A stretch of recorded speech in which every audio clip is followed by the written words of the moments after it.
No, I listen to it all the time. I tell all my friends to smack it raw.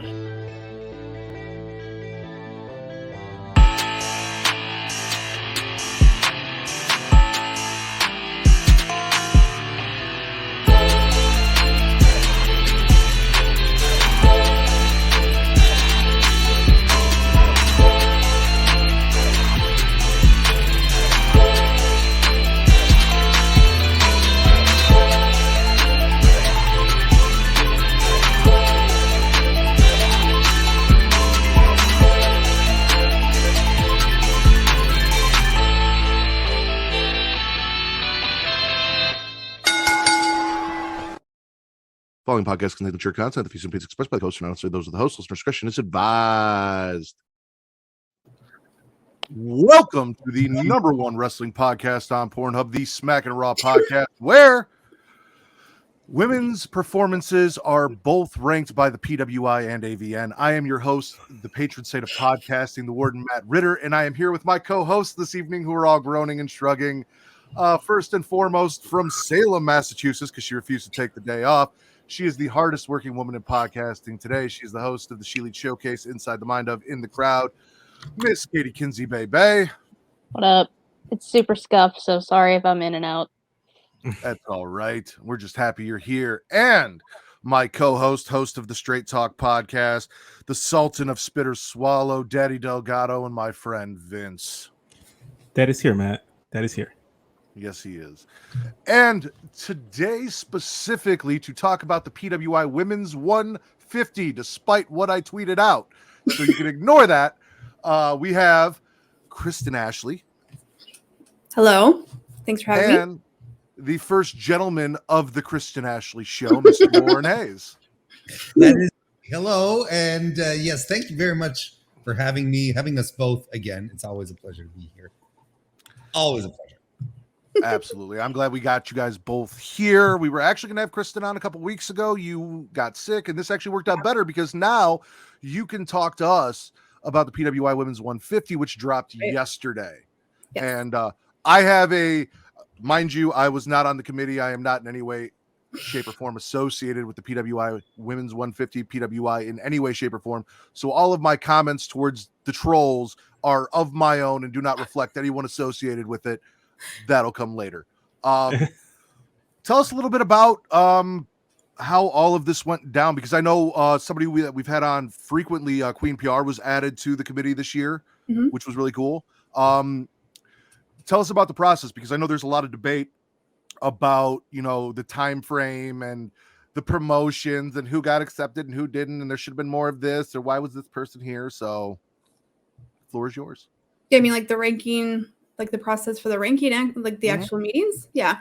So like this committee this year was a little different. We included Karen Peterson, who is now a staff contributor. So we include her. And then, we added Patricia Rogers because we wanted more representation, right? We only had one Black person on the committee. We wanted more representation. So we added her as well. And so we usually, the time period's always pretty close. It's pretty set in stone because it's got to go by print schedule. Like they have to do it by a certain date because it's a print magazine.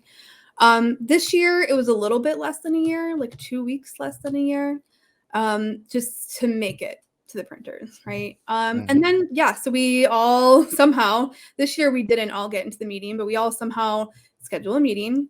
It usually goes 4+ hours, and because the 150, it's just 150, we'll get through it. The 500, forget it. Like we get through maybe 100. But that's not the only, it's not set in stone by the end of that meeting. So we typically have like 3 weeks to a month even after our meeting when the evaluation period ends. So then we're constantly going back. There's email chains, there's other conversations on Zoom. I always am getting a million DMs about like, what do you think about this person? And there's always changes that get made. So even though there's like one huge meeting, it doesn't end there. It's like pretty much up to print because we don't want to forget anybody. We don't want to have anyone too low or too high. People are constantly being moved around. So it's It's like it takes up your entire month, essentially. My month, anyway. So for the people that are watching this, what you should be listening to and what you should be hearing is this is not something that was just, thrown together really quick. This is not something that is done off someone's personal bias, like your own fucking lists probably are, because you think you know better than this committee and who should be where.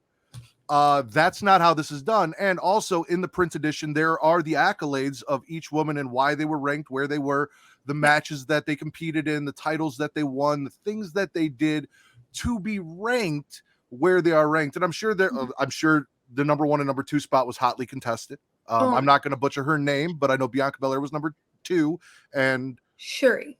Shuri was number 1. Yep. Yeah. No, it took over an hour of the actual 4+ hour meeting. So it took a great chunk. And then even then, then we had, because not everybody made the committee meeting. So then Kevin, our editor-in-chief, had to meet with people about it. There was more meetings. There was email chains. I mean, the top 2, we did not take that lightly. We never take any of the list lightly, but that especially took a long time. And Warren will say we all played devil's advocate for the person that we didn't come in thinking was number 1. And I come in with my top 20. I do all the research beforehand. I come in with the top 20 because those are the highly contested spots. I mean, sometimes I'm swayed. I mean, it's never taken lightly. No, please. No, absolutely. And coming in with your top 20 is pretty much a prerequisite, because when we sit down and it's time to work, you're not pulling up Cage Match and go, let's go see what kind of year that person. You have to come ready because everyone's ready essentially. And like Kristen said, I'd even go as far as to say that the meeting mostly sets up the first, like the really the top 50, right? We generally, like, that's the one where there's the most debate, because the committee considers that, of course, the top 5, top 10 are milestones, but also top 20 and top 50 are what we consider milestones and very significant portions of the list. So that's usually what we take the time to go over. And I got to tell you, Matt, you get it. You like, the way you described it. I mean, that's the thing. It's like, it's not just a slapdash list of, hey, here are a bunch of people that we just sort of talked about. There's a lot of talk that goes into it. I watched what happened with the last PWI list that came out. I follow you both. I've seen the backlash that you get for just being associated and being on the committee, whether it's people saying, oh, well, Joshi wrestlers are the best wrestlers in the world, so there wasn't enough representation, even though I believe they made up a 5th of the list. Or why are Joshi wrestlers ranked so high? They don't wrestle in America. They're not on the biggest promotion in the world. And it's ridiculous, because again, this is all everyone's personal bias. Like, if you truly believe that the Joshi wrestlers are the best in the world, that is the best for what you enjoy in wrestling. That's one of the things that I love about having Warren on, and all of the different people that I have on, is we all like different things in wrestling. We all enjoy different things in wrestling. There are things that we are going to talk about tonight that Warren absolutely did not like, that I loved, and vice versa. And that's, wrestling isn't just one person's narrow perspective of this is what it is.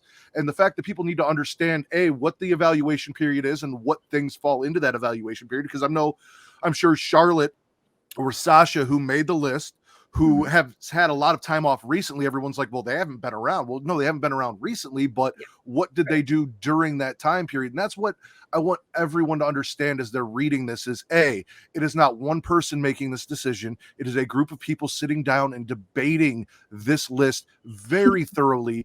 Think of the amount of work it takes to cover the careers over the last year of 150 women, let alone probably more, because I'm sure you guys had more women that didn't make the top 150 that you were also looking at.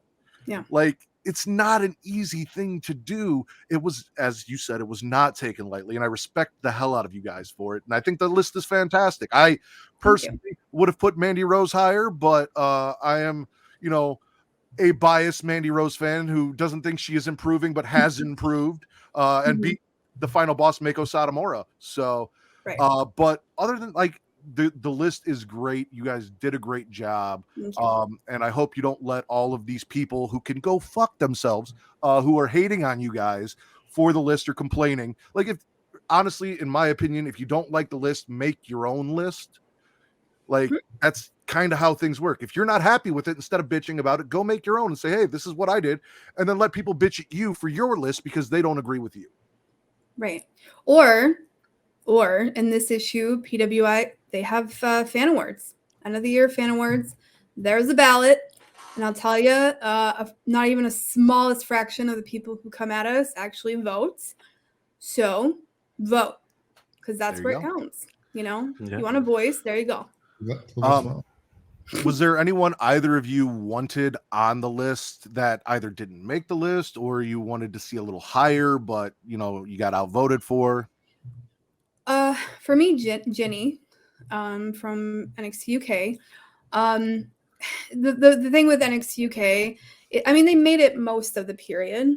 I mean, it didn't close too far away, but you know, they don't wrestle a lot, or they tape everything, and so sometimes the tapings are airing really weird, and so you don't get all the tapings in.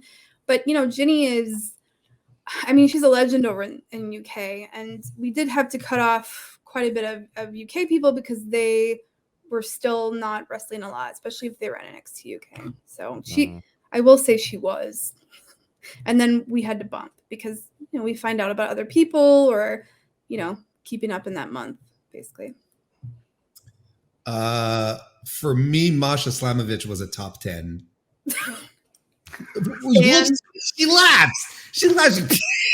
But no, I thought, but I mean, look, a highly respectable number 14 on the list. And I'm not complaining. The man's asking us a question. He said, okay, is there anyone you'd like higher? Yes, Masha Slamovich. She's a top 10 talent. There you go. There's your answer. Since Tim from the Wrestle Index is in the group, and actually, Tim, again, thank you for that awesome autograph picture of Abaddon that you sent me. Did Abaddon rank? And if she did, where? Because she is my favorite AEW women's wrestler. I don't think she's qualified. She didn't qualify. See, they don't use her enough. She doesn't do enough. Rampage was on the Friday before Halloween, and you don't have Abaddon wrestling on your Rampage? True. That's a gross miscarriage. A gross miscarriage of justice, not a real miscarriage. Because I'll spit that later. Happy Halloween, everyone. Vince and Katie, Do do you guys have any questions about the list or for them as we go? I don't. I mean, I talked to Kristen about all this before the list came out. So, which is a great interview that you guys should go check out. For sure. I just want to shout out number 143, Kylie Ray, Chicago Zone, whose shirt I'm wearing right now. So shout out to Kylie Ray. That's all I got to really say. Yeah. I'm glad she's on the list. Well, yeah. And, you know, honestly, you know, again, you know, Kylie's sort of taking it back, taking it a little, she's going at her own rhythm, right? You know, she's not going as hard as she was in previous years, and she was ranked higher on previous lists as well. So good for, I think, you know, her being on the list is whatever. I think we're just glad that she's still around and still wrestling, and that she's going at her own beat, taking care of herself, which is crucial. She had a match tonight in New York for New Japan. Women wrestling in New Japan doesn't happen very often. There you go. You have Kylie Ray doing it. So good for her. You know, that I think that kind of stuff is fantastic. What I say? Not you, Kyle. Not Pretty, you. yeah. Pretty Kyle. Pretty Kyle is Shit at on it the screen, again. please. Thank you. Oh my god. So with this list, like we said, number 1 and 2 were, you know, debated probably the most. Every time that one of these lists come out, and I know, Kristen, you're a part of the majority of, if not all of the lists for PWI. Again, there are a lot of trolls, a lot of backlash, and everything that I've said about the IWC does not reflect Warren or Kristen or the PWI's thoughts on you people. It is completely that of the Smackin Raw podcast, and you can kiss my ass. How is it dealing with all of the negativity, the mental abuse that comes with the comments from taking like working hard and taking your time to really try and put together a comprehensive list, because you're never gonna make everyone happy. Everyone, like I said, everyone loves something different. Everyone thinks that they know better than the next person. Yeah. The IWC, everyone's a fucking expert on wrestling and they know better than the next person. Yeah. But what does that do to you guys? How do you handle all of that? You want to go first? Sure. I think the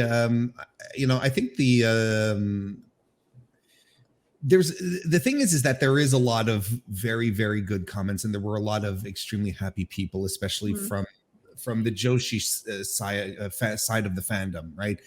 They were super ecstatic to see it. I personally am super proud of the list, by the way. I don't know if I emphasize that, but I'm very, very proud of the list, and the fact that that Shuri is up there first time for a Japanese.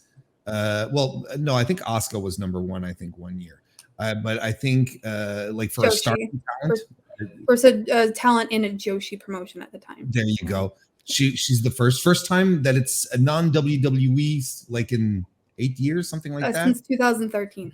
Yeah. See, like almost 10 years so I mean, these are some pretty significant milestones, and I'm pretty proud of the snapshot that it created.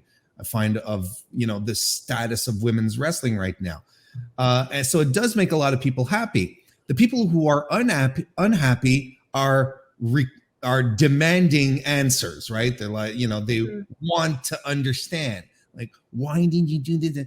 And that, I find there's not as many people complaining or coming at the staff to do that, but those who do, it requires energy, and not fun energy, nobody like, and I think that's what makes it draining at some point, where it's like, man, really, we're going to argue about 1/5 of the list being Joshi, and you're like, this is not enough. It's like, okay, I'm sure I can see where you're coming from, but I'm a glass half full kind of guy. I can tell you, like 4 years ago, there were like 2 Japanese women on the list. How about that, pal? So, and if anything, and my answer to these types of things, like, the business of Japanese wrestling is growing in North America. Stardom, Tokyo Joshi Pro, and the rest, they've all been digging their heels much more in North America, but trying to expand, trying to make their streaming services available. So there is more access to women's wrestling in Japan, ergo more people are exposed to it, ergo it's easier and more fun to consume. So yes, there are more women. I know there was another person who was arguing with me. He's like, there's been women's wrestling forever. It's like, I know, that's not the point. Like, there's more women wrestling now, and there's more access to it now because the businesses are doing better, because Stardom is expanding into the US, Tokyo Joshi Pro sending people over, and under other indies as well. The associations that AEW has with these promotions as well. Like, it's creating more exposure. More people are getting excited about it. So more people are talking about it. More people are watching it. So of course there's going to be more women. Could there be more? Of course, because there's more women in Japan wrestling than what we see. Of course. And it's what's great about that is, with the growth of women's wrestling across the world, not just here in North America, but the exposure to the North American audience, we may be able to push it to a PWI Women's 500 at some point down the road. That's the dream, isn't it, Kristen? Mm-hmm. Yeah. Well, you never make anyone happy, right? Yeah. So to add on to him, I would say that, let me start off by saying we love our readers.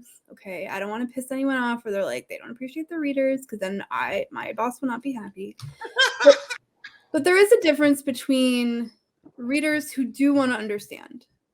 And I mean, we can't change the list, but if you come at us going, look, I just want to understand, we're willing, in a respectful way, we're willing to take the time to do that. When you come at us with your mind already made up, it's like, why? Right? Why sit here and argue? Why spend my day when I've got work and school? And why do that? because it's not going to, you just want to put your point out there.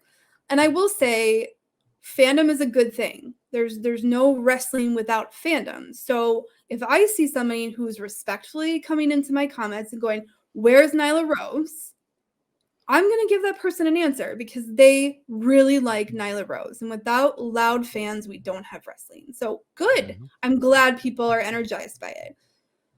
There was a comedian, Brian Regan, who once said that if you make a list, people will give you power.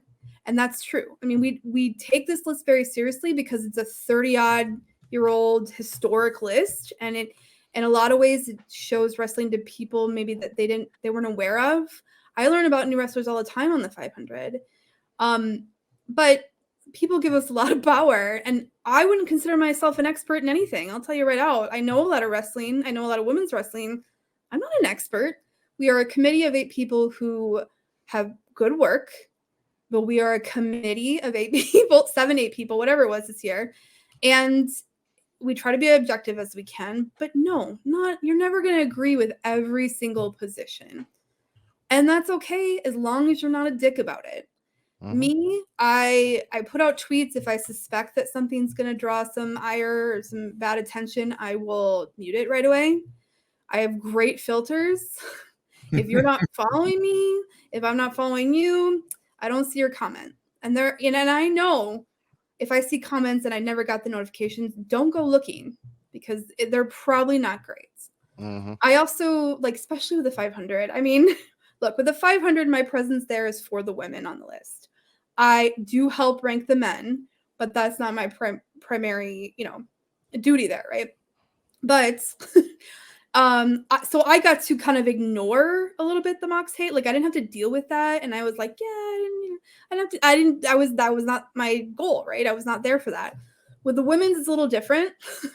Like, people will come at me, but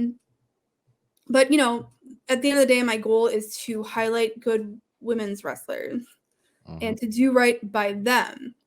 The list is not for the fans because it will never please every single fan. The list is for the wrestlers who busted their ass and gave you entertainment all year. That's who it's for. So you just got to learn to ignore it because it does get to me sometimes. It does. Yeah. It does. But I talk it out with Warren and I rant and I rave and then it's done. And if you don't mind, just to piggyback off of what Kristen said, there is a point that we do this for the wrestlers, right? There is a point that it's there.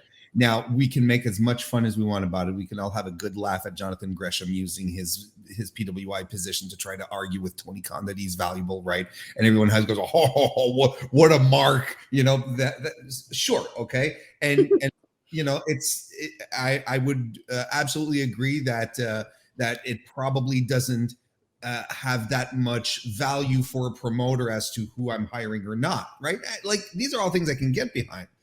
But when I see Billy Starks, who is a wrestler that we really like and who's been on the independent circuit, she's 17 years old. She's been doing this for 2-3 years at this point, and she's number 54, Kristen, something like that, 53, 54, 52.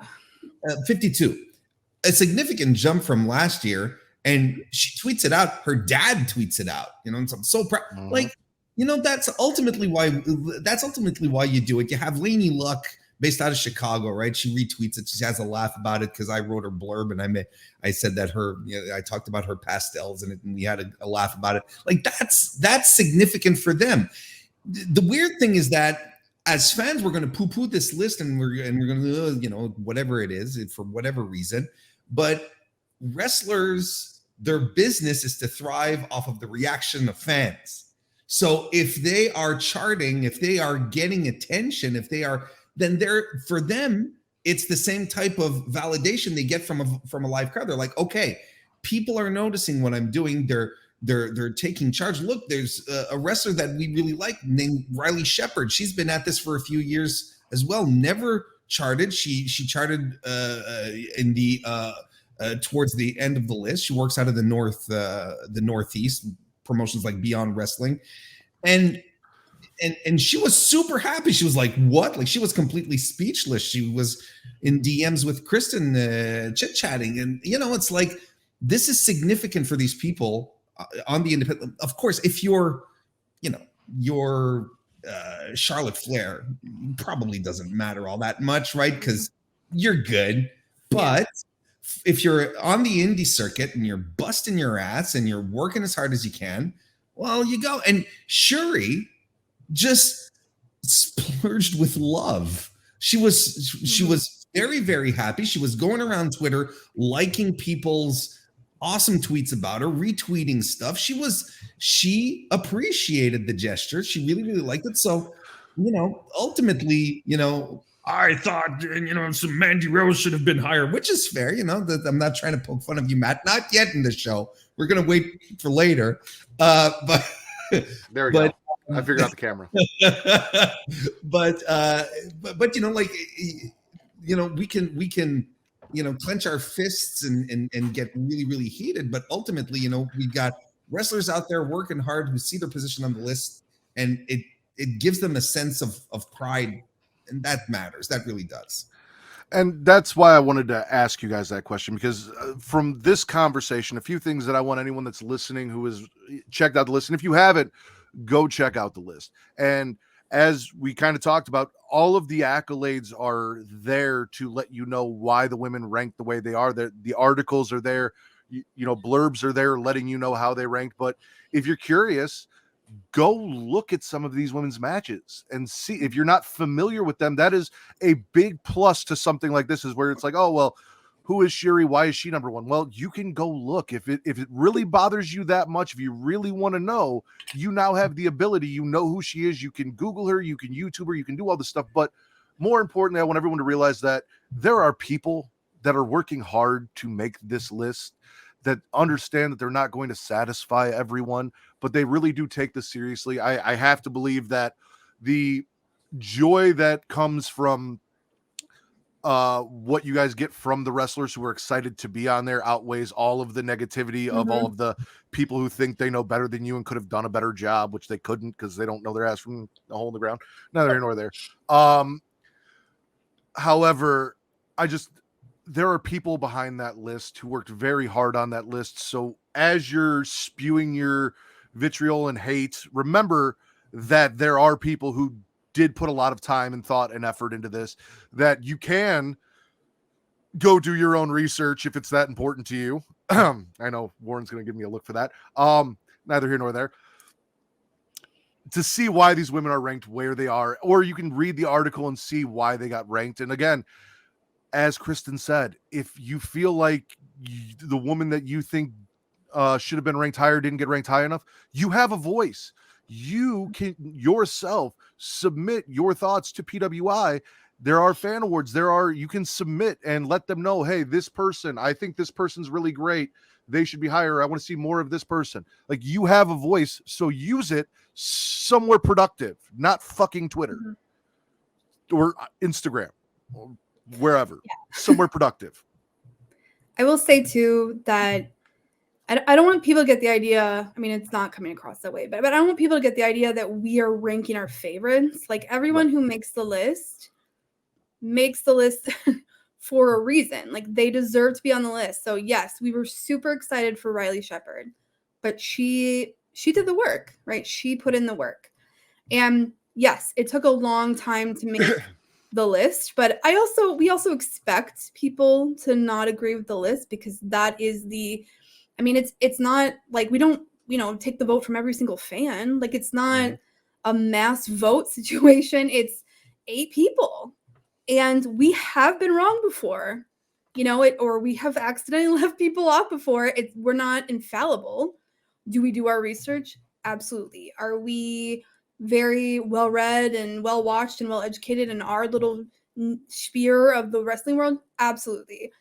But like we said, it's really celebrating the women. Like, the women put in the work. So when I see trolls coming at me for the list, it's like, okay, whatever. But when I see trolls coming after like Shuri, Shuri busted her goddamn ass. Like, every woman on that list wrestled the shit out of 2022, 2021. And like, that's what gets me upset. Like, imagine being so upset that what your favorite is one step down from what you think it should be, that you're going to go after someone who wrestles like 100 matches in a year and puts her body on the line. Like, that to me is insane. So you can come at us all you want. That's part of the deal, right? We know that's going to come. That you sign up for this, be prepared.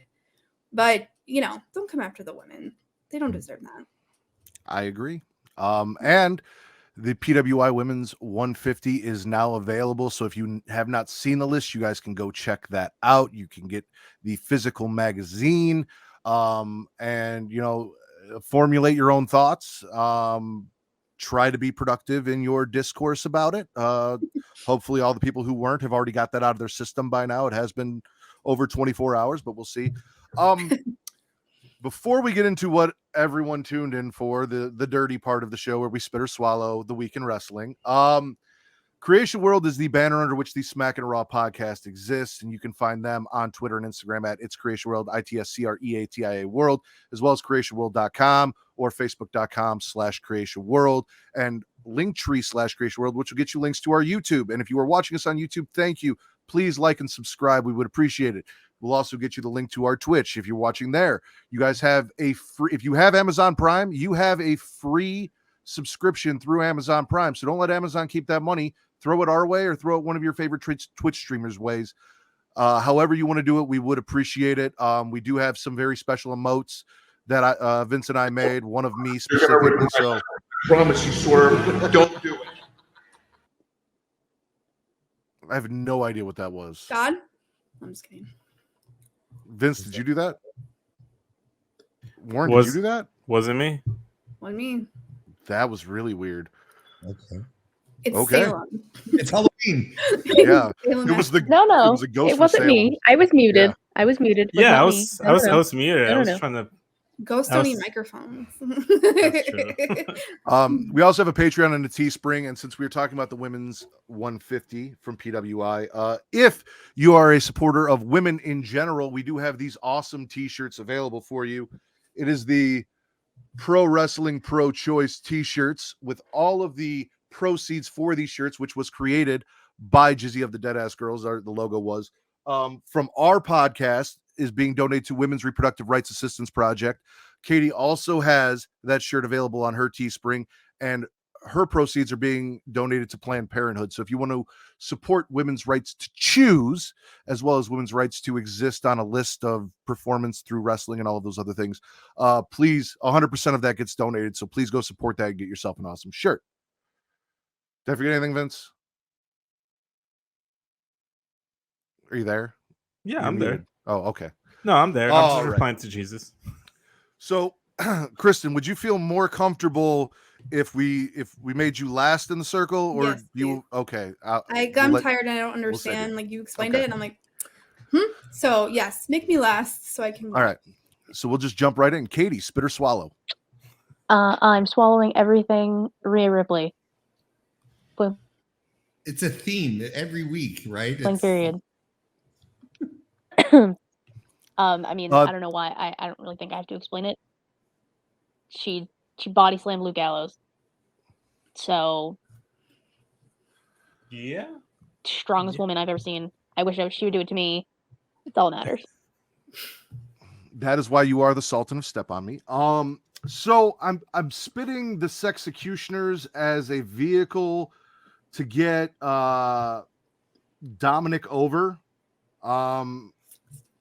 He said he was this generation's Eddie, which I understand that he, is a heel and he should say those things. I didn't have a problem with that. It's just, I didn't think that this entire group was going to end up, and it's wrestling fans' fault because we're like, oh, we really want Dom to turn on Ray. And then they gave it to us and we're like, fuck, we didn't necessarily mean like make him the biggest part of that group and do that. But we got what we asked for. So, I got what I asked for.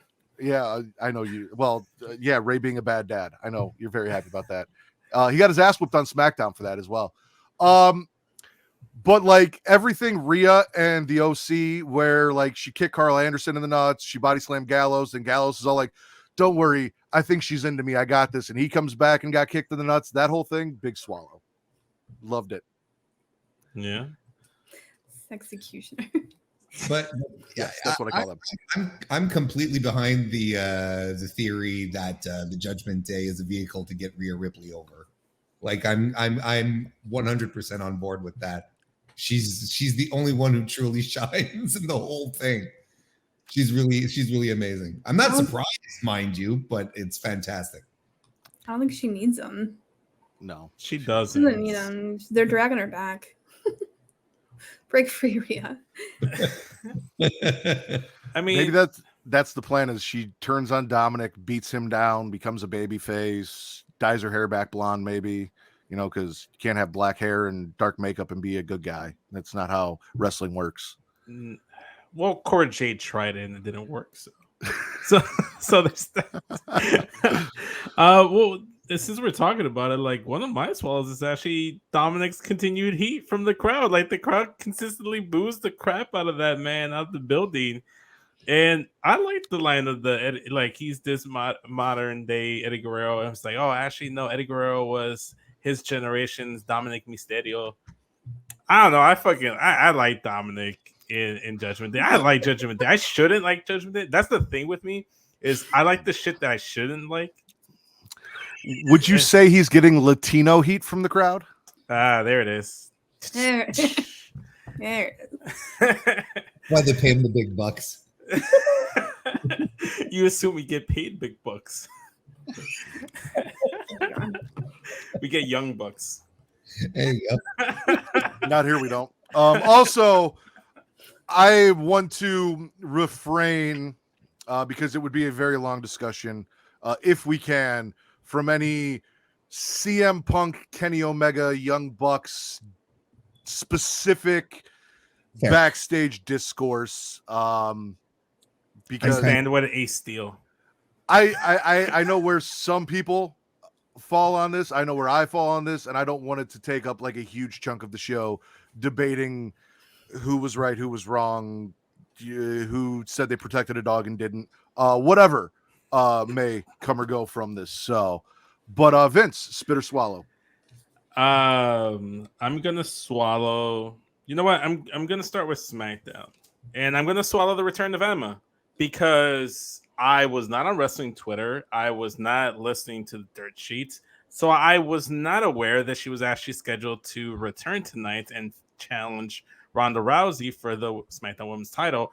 I was giddy like a schoolgirl. I saw Emma, and the match wasn't the best, and like the result was what it was because I'm not a fan of Ronda Rousey personally, but I'm glad to see Emma back on my television screen, so I'm swallowing the return of Emma. Warren, you look like you have thought. No, I don't have any thoughts. I didn't watch SmackDown tonight. I was watching the New Japan show. But whatever. Look, to Neil Dashwood, Emma is great. I say if she comes back, I say let's go full circle and bring back all those productions that were made for Emelina. Let's get our money's worth. Let's get some return on investment. Bring all that shit back. It's in a hard drive somewhere. The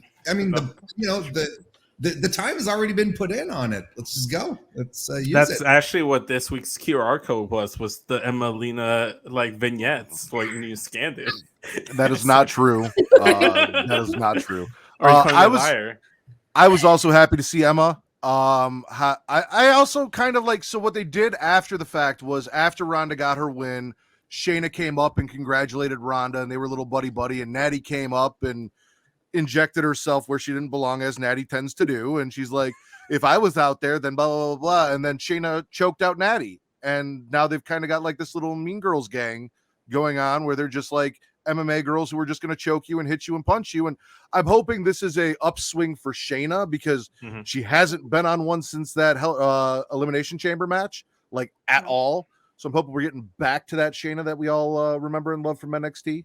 And hopefully Emma gets a better shake of things in WWE this time than she did the last time with the gimmick changes and the hands and the things, the Emelinas.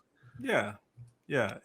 I'm with you. And just to add to what you were saying, Matt, I totally love the idea of some MMA girls just choking people out. That sounds like a jolly good time. I'm with it. Wait, kink. We don't shame here. There is definitely a choking kink on the Smackin' Raw podcast, which, if you tune in on Monday on Halloween to the newest episode of Inside the Mind of, you may or may not hear more about. We don't have to talk about that. It'll be talked about on Monday unless you edited it out. So I I think she froze. But Warren, spit or swallow? Everyone has been swallowing, so I'll swallow something. Let me think. No, but there's because I'm prepared for other subjects, but I'm just going. I am going to look. I'm going to swallow the tag team match that we got on Dynamite this week, FTR versus Swerve in Our Glory, which I thought was fantastic. I love the action that was in it. I thought it was top notch. And on top of that, we had a bunch of stories that just came out of there. You know, or at least, you know, some story bumps. Let's put it that way. You still have, you know, Keith Lee and Swerve. There, you know, Swerve still being a little goblin, you know, and Keith Lee, he doesn't approve. You know, he just wags his finger, and at some point, he's going to have to put his foot down, make sure that doesn't continue. You have, you know, the Guns and FTR. You know, that they've been picking at each other, but now, you know, like the Guns, they cost FTR a shot at the AEW title. So now it's like, okay, now it's for real. Now FTR has a real reason to take these young boys into consideration, because now they just screwed up their opportunities. And that's another story that I really like. I know that a lot of people are like, they're like, well, Tony hates FTR. He doesn't want to give him a shot. But the story of FTR not getting a shot and just like always being this close, you know, this close, but then always getting snatched away. That's some good long-term storytelling that they've been doing. And the day that FTR do get the shot and do win the titles, they're going to get a reaction. That's what you want. So I'm going to tag onto that. And I don't know how you felt about it, but I, along with the Swerve in Our Glory stuff, want to swallow Swerve Strickland kidnapping Daddy Ass on Rampage and possibly snipping his sausages off backstage, because I need to know how this plays out now. Like, did he go and get them attached at the hospital? Is he going to come back with his hands all like taped up and say that he had his fingers reattached? Because what did Swerve do to Daddy Ass's fingers? Is he going to be scissored impaired? I need to know. Fair question. I brought that up. I'm glad. Just to like backpedal just a tad to talk about the Swerve in Our Glory versus FTR match. It's one of the two swallows I have a Dynamite this week, and my reason for it, because I sat this match and I thought of one thing, and it made me think of Warren. Because watching the whole match, I was like, this is a very fun match. I was watching, I'm like, this is a very fun match. And it made me think of Warren, and I knew he was going to be on the show. So that was one of my swallows. So I had to like piggyback swallow on that one. I actually quoted Warren for that women's NXT tag match and said, this is a fun match, you guys. That was a fun match too. But yeah, no, I'm very curious about that story. I'm curious about Keith Lee and you know, his feelings towards, you know, Swerve being like, it's Halloween, I'm just going to cut some dude's fingers off. Like, how all that played. You saw him in the ring. He was sort of like, holding his chin.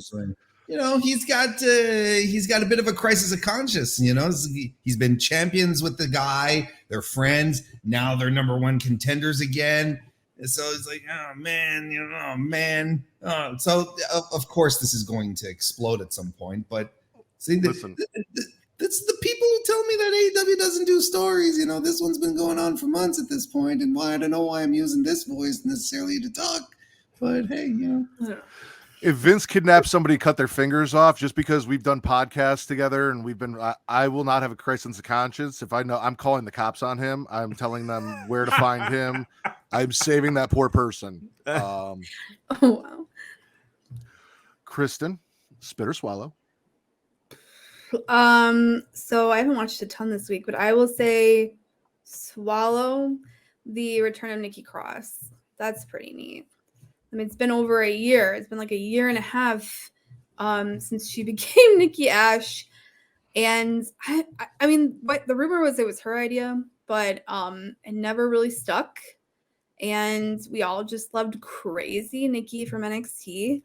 I was obsessed with her entrance theme where it was just screaming. And so, you know, when she gets frustrated, she's been frustrated, right? There's been sort of this hint that it's happening, and then she does it. And sort of like, which is kind of cool. It's like she doesn't really pick a side, right? Like she dives onto Io and Dakota, or is it Io still with a Y? And then, but also like helps Bailey get the pin. So I mean, it's not like she doesn't have like alliances, which is kind of nice too. And she's got the crazy hair, and so you're like, the second they said Nikki Cross, I was like, Warren. They said Nikki Cross. So I'm excited. I'm excited for her back. I really am. Yeah, she takes the women out at ringside. She costs Bianca the match and then comes in and attacks Bailey after Bailey won. And again, as you said, so I know I heard Warren talk a little bit on his show about, you know, the Papa H era and the things he's doing. But I think one of the biggest complaints that fans had was we fell in love with these characters in NXT. They got called up and Vince said, I don't know what to do with them. I don't understand it. I'm going to make them our own. And one of the things that Triple H is doing as part of this change is giving us the chance to see what those characters that he created that we all love so very much can do on the main roster. And Crazy Nikki is one of those. Like, I am not like a big I remember matches guy. Like, I've talked to Warren about that. I remember story beats, I remember moments. I'm not, but Asuka Nikki Cross in NXT, I will never forget that match. Like, incredible. I wanted to see Nikki Cross become NXT Women's Champion. You know, I was happy that I got to see it with Nikki Ash because she worked really hard and at least she got some acknowledgement for putting up with that terrible gimmick. But now we're going to get Crazy Nikki in this roster with an already crazy Liv with who knows what the hell is going on with Alexa Bliss. Like, there's a lot of insanity on the main roster right now, not to make a joke, but a lot going on up there with Dexter Loon, like a lot of fucking crazy on the main roster, and I'm really excited for it. And Nikki is just another beat. One of my favorite things Nikki Cross ever did was that whole thing with like the I'll never tell with Aleister Black after Black got jumped by Gargano. Like, I'm so excited to see what she can do now that she is unleashed back to the way I loved her when I first was introduced to her. Right. You know what what I think would be really fun, you know, like fun, and also a good way to get her over is at War Games, right? Because right now we've all got, you know, War Games will probably be, Damage Control and, you know, probably with some other person, right? And another person. Then you'll on the babyface side, you'll have Bianca, Candice, Alexa, Asuka, probably, right? Something to that effect. But now, you know, Nikki took out everyone. She doesn't give a fuck. What if Nikki goes into War Games as a third team, but all by herself? She just bursts in and she's like, I'm team number 3. And everyone's like, what the hell are you doing? And she just like fucking goes after everyone. I think it'd be great. Yeah, no, I agree. I don't want her to enter officially in as a third team. I want her to just come out in the middle of the match and climb into the match and just start attacking everyone. That's the point. Yeah. Like, but in her head, she's team number 3. Who's in your team? Me. That's it. That's where I'm on my own team. I'm good. That's all. Katie, spit or swallow. Also, by the way, I love doing shows with 4 people because it's so easy on me, because then I just let you guys spit or swallow when I comment on it. I don't even have to have my notes up and look at them anymore. Like, you just, we're just voyeur going from a distance. Absolutely. Was R-Truth brought up yet? No. Everything R-Truth this week. Raw, NXT, him thinking it was Halloween Havoc. Him and Johnny Gargano are perfect together. R-Truth is just a gem of a human being. So big fucking swallow to R-Truth this week. Hopefully this continues. Was he on SmackDown? No. I missed most of SmackDown. I didn't watch anything. SmackDown. But But I agree with you. The stuff with Gargano and Miz interjecting truth, because I've kind of missed truth. Like ever since Triple H took over, we just kind of pretended that the 24/7 division never existed. And I think a lot of people, if not all of us, are okay with that. Like we don't ever have to bring that belt up. We don't need to talk about, like, it had highlights, Truth and Carmella. Like there was some fun stuff there, but it ran its course a long time ago. I feel bad for Dana Brooke because what are we gonna do with her now? But Did you we'll say figure it out. Carmelo We'll get there. or Carmella? He did. Carmella. He did. You said Carmelo though. I heard Carmelo. Yeah. No, I'm pretty sure I said Carmella. Anyway, Run the tape. then NXT, where he comes out thinking it's Halloween Havoc, ends up making a match, I believe, for next week against Grayson Waller. So we'll get to see him wrestle on NXT, because that's another thing that they're doing now with Triple H and Shawn, DX in charge running the two shows, is we're seeing a lot of crossover talent. Old NXT stars are just main roster wrestlers coming down and working with the younger talent in NXT. So yeah, I'm all for it. And I just love Truth. Same. Like his interaction with Johnny Gargano was hilarious to me. Like Johnny Gargano was a gem. Like, can we just like double down and swallow Johnny Gargano this week too? Because I thought he was very funny. He was a comedic genius. Yes, this again. week. We should also mention that some of my favorite stuff, which is the Dexter Lumis stuff, happened during that whole segment, where we know that Miz did something and he's lying about it, and we don't know what it is, but there was a reason why Dexter has it out for him, and I want to know what the reason is. I need to know what he did. Johnny knows, and Johnny Whistleblower is gonna eventually let us all know what the fuck's going on here, hopefully. That we get the reason for Dexter, and then he gets the win and gets his contract and is officially part of WWE per on-screen canon, which is what they're kind of leading to. But what did the Miz promise him? Was there a lotion in the basket sort of situation that the Miz did not live up to? Like, what is going on with these two? I need to know, because there's some trauma. There's some intrigue. We need to get we need the truth. We need the truth. Which is but why not the truth that we got, even though we love that setup was so fucking funny. It was like, you got to tell the truth, like talk to or say the truth or something like that. And then Arthur Truth comes over like, "What's up, man? You said you had something to tell me." I fucking love our Truth.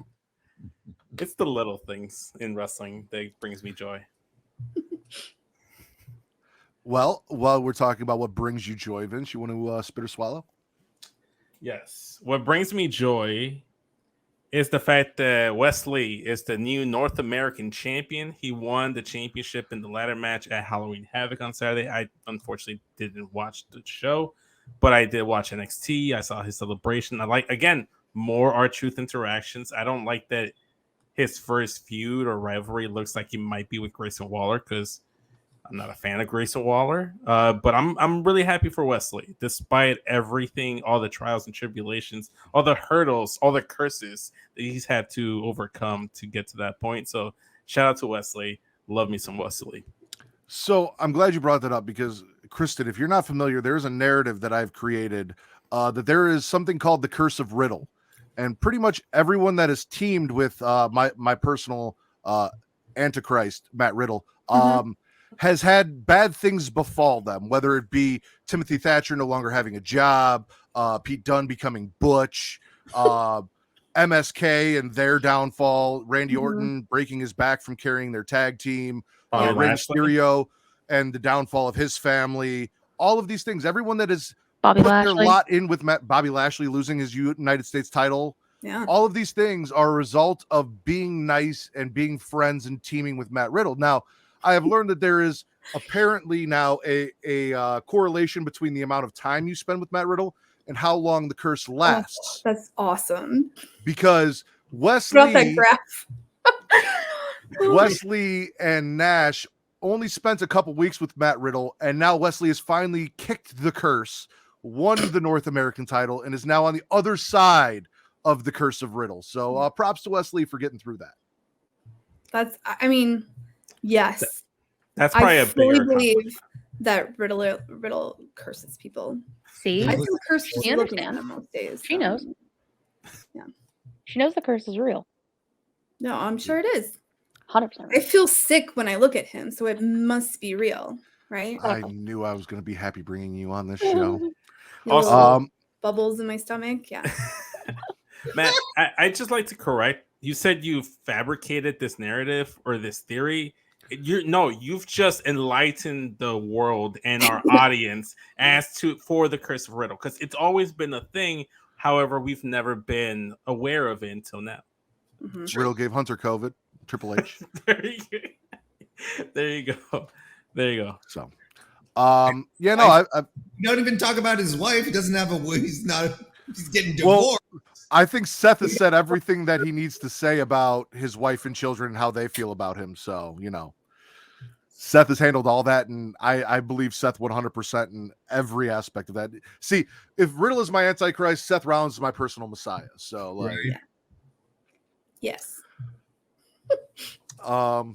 Warren, unless anyone has anything else about I'd just Wesley. like to say about Wesley, though, very, very really, really quickly, despite, because I love the floor is yours. Riddle, the Matt Riddle jokes. That's absolutely fine. But for real, though, I am really glad that a talented guy like Wesley, despite the fact that he was brought into a tag team and was left behind, was not saddled into nothingness, which is something that WWE has a tendency to do with its tag teams once they get split up. Just have to look at what happened to poor old Tucky when Otis disappeared. And there's a bunch of examples like that, right? That's just a recent one. So I'm really glad that that he was able to get elevated despite it all, because he is an extremely talented professional wrestler. And I think that was a very legitimate and very telling win at the same time. So I was happy about it. All right. Warren, spit or swallow. Let's swallow Ilya Dragunov. Hot damn. If there is one guy that you absolutely should get off of NXT, like right now, because you're having him lose to Braun Breaker. No disrespect, but Ilya is the real deal. He is someone that could complement because I know everyone's like, Sheamus and Walter, Gunther, and sure.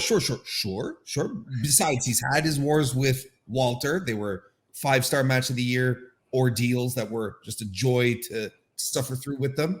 That's fine. Send him over to Raw. Raw needs that kind of honest brutality, on its shores. Plus, on top of that, here's something I don't think that we give enough credit for: how charismatic he is, right? And not necessarily in a very conventional sense, a la Miz, maybe, but he's a guy who comes in, commands the room. He does his orchestral thing. He's in the ring. He just owns the place. Like, this guy has everything that you need to make him a star. He's a little small, Warren. Okay, but other than that, I would never say that to his face. You kidding me? Here on the Smackin' Raw podcast, size does not matter, ladies and gentlemen. It's about what you do with it. And Ilya does everything he can with the amount of size that he's got. With his torpedo Moscow. Here we go. See? I've been on the show a couple of times. I'm getting into the group. But yeah, Ilya Dragunov, he's just fantastic. He was a shining star in that match there, and good on him to have put over Braun Breaker. Just fantastic stuff. I agree. Not only did he have a match against JD McDun on or all of the many names that we've come up to finish the Mick after we did a whole thing last episode. And then they did it again on Katie's show. But he had that match on NXT, the triple threat match, which was probably the highlight of Halloween Havoc in ring wise, wrestling wise. They tore it down. Highlight, Matt. It was the highlight. It was the highlight. For you, yes. It was a great match. No, it was the highlight. We all like different things, Warren, and that's okay. But yeah, no, I was, when I first saw Ilya, I got weird vibes from his presentation and everything. I thought they may be going a very interesting route with him. One that I also thought they might be going with Walter. They did not. I got to watch him in NXT UK for quite a while before I kind of fell off, and really grew to enjoy him over there. He's a fantastic worker. I'm glad that he's here in NXT. I was very excited to see him show up. If they don't call him up, I hope he is the one, if it's not Carmelo Hayes, to finally take that title off Braun Breaker before he gets called up. I might also love to see him and Carmelo Hayes go at it. So, like, there are definitely some matches in NXT with him outside of what they're doing that I want to see. Julius Creed. Yeah, Julius Creed. Ooh, that's a good one too. Mm-hmm.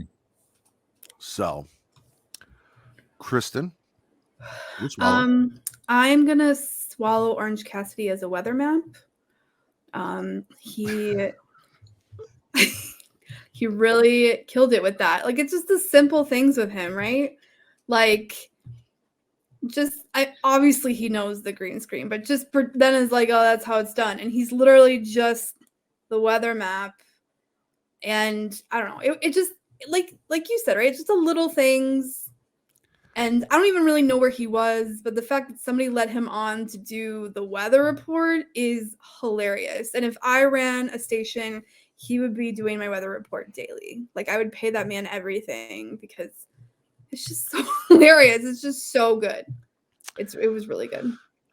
I have a very interesting back and forth with Orange Cassidy, where I loved the character. I loved the stuff he was doing. I feel like now that he's kind of leaned more into just wrestling and got away from a lot of the character work, I'm not enjoying him as much. I really, what I loved about Orange Cassidy was that he put forth no effort unless he really had to. And now I feel like every match he almost feels like he has to, whereas I kind of preferred him just kind of doing his thing and only like getting to a certain point to where he really had to put forth that effort. Matt, he doesn't even want to carry his belt. He puts it in a bag. Yeah, but once the match starts, he isn't doing the whole thing the way he was when I was first introduced with him. However, all of the character work that Orange Cassidy does is fantastic. I love every member of the Average at Best Friends except for Chuck Taylor. I just don't like the look of the man. I really don't.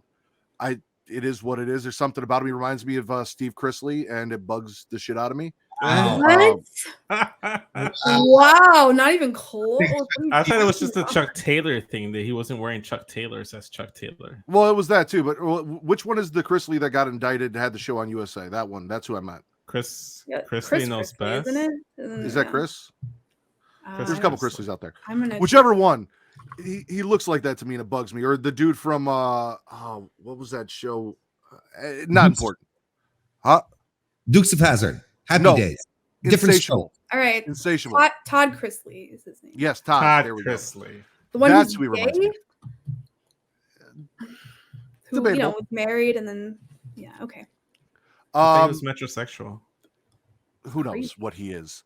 But I don't enjoy him. I've got feelings about the way they treated Wheeler when they're supposed to be the best friends. They weren't very supportive of their friend. Chucky was super supportive of Wheeler. It was au contraire, mon frere. I couldn't tell. He was never on TV at that time. Build a bridge between Trent and Wheeler Yuta. Trent was being the asshole. Trent was like, I don't like you, kid. You're just coming in here. Yeah. Orange was very, Orange Cassidy. And Chucky was trying to get him over on Trent's side. And get your lore straight, pal. I just meant the best friends as a whole, not specifically Chuck Taylor in that essence. I feel like they did Yuta dirty. And I enjoy Yuta. So, but I do everything character-wise that Orange Cassidy does, I absolutely love, including what you said, this weather report where he's got the green shirt on and it's all on his chest, and just existing is fun. So funny. Katie, spit or swallow? It's more so a spit schism in general, but I'm swallowing the fact that Ava Rain was Red Hoodie because I was dead certain it was Isla Dawn. I would have bet money on it. No. It's Rock's daughter. Somebody check Dwayne. His daughter joined a cult, he might want to check up on that. But no, I love that. She's gonna do great things, and I'm happy she's there. Maybe not with Schism, but I'm happy she's on TV and getting this exposure and doing something different than what everyone expected her to do. I'm excited to see what she does, because it's been a long time. Like, I feel like she's been in the PC for a very long time. We've been waiting for this debut. We're finally here. However, the Dyad, formerly the Grizzled Young Veterans, not a fan of what they've done with them. Not a fan of the way they've changed Joe Gacy from what I used to refer to as Joe Wayne Gacy, the lovable, creepy dude that I thought was gonna, kidnap people in a van outside of NXT and had kind of serial killer vibes, to just like boring cult leader, kind of annoying at this point. And he can go in the ring. Like, he's a really good wrestler, but I've lost all interest in him and his group. So hopefully Ava brings something to the group. Hopefully she is the Dominic Mysterio of the Schism, where this is now a vehicle just to get her over, and we can really focus on her like they've done with the Sexecutioners and Dom. So I like how you brought that full circle, Matt. That's what he does best. Bringing it around. Kyle has an interesting comment, and one that I've been struggling with. Let's say I'm a promoter. I own a wrestling promotion, and I hire The Rock's daughter. I am promoting the hell out of her as being Dwayne Johnson's daughter. You know what I mean?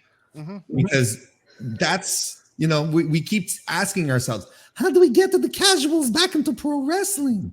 Well, the casuals are all watching Dwayne Johnson movies, right? With his, despite the fact that he only has one piece of wardrobe, which is a gray, tattered, sweaty T-shirt. If you want to drag people back in, if you want like variety to report that stuff, really big stuff is happening on your show, the daughter of Dwayne Johnson is debuting on our show tonight, right? Now, that being said, here comes the struggle part. I can understand why they don't want to do that as well, and I can understand why she and maybe even her dad is like, look, you want her to carry that kind of pressure, right? Because you saw what, you see what happens to Dominic and Charlotte. Charlotte was eventually able to actually lean into it, because at first they were trying to push her away from it, right? They were just calling her Charlotte, Charlotte, Charlotte. We all knew she was Charlotte Flair, but you couldn't say Charlotte Flair. It's like Von Wagner too. It's like, or Braun Breaker, right? Like, these things are always hit or miss because it depends on the individual. There's no consistent line where you can go to and say this is the precedent that exists, because there's so many different paths that are taken in regards to second, third, fourth generation wrestlers that are popping in and deciding to carry the name or not. Because you'll have a Curtis Axel where you're like, why didn't they just lean into the fact that it was Kurt Hennig's kid? I also know that part of this is Vince having this need to take who you are, deconstruct you so he can rebuild you and make you a star. And Vince makes you the star, right? That's always been part of his MO. And Vince is not there anymore. That's not what I'm saying, but I'm saying in the past, these are reasons that could have explained it. I don't know. Like, I'm struggling with the presentation of Eva. Rain. What's her first name? Sorry, Ava. Excuse me.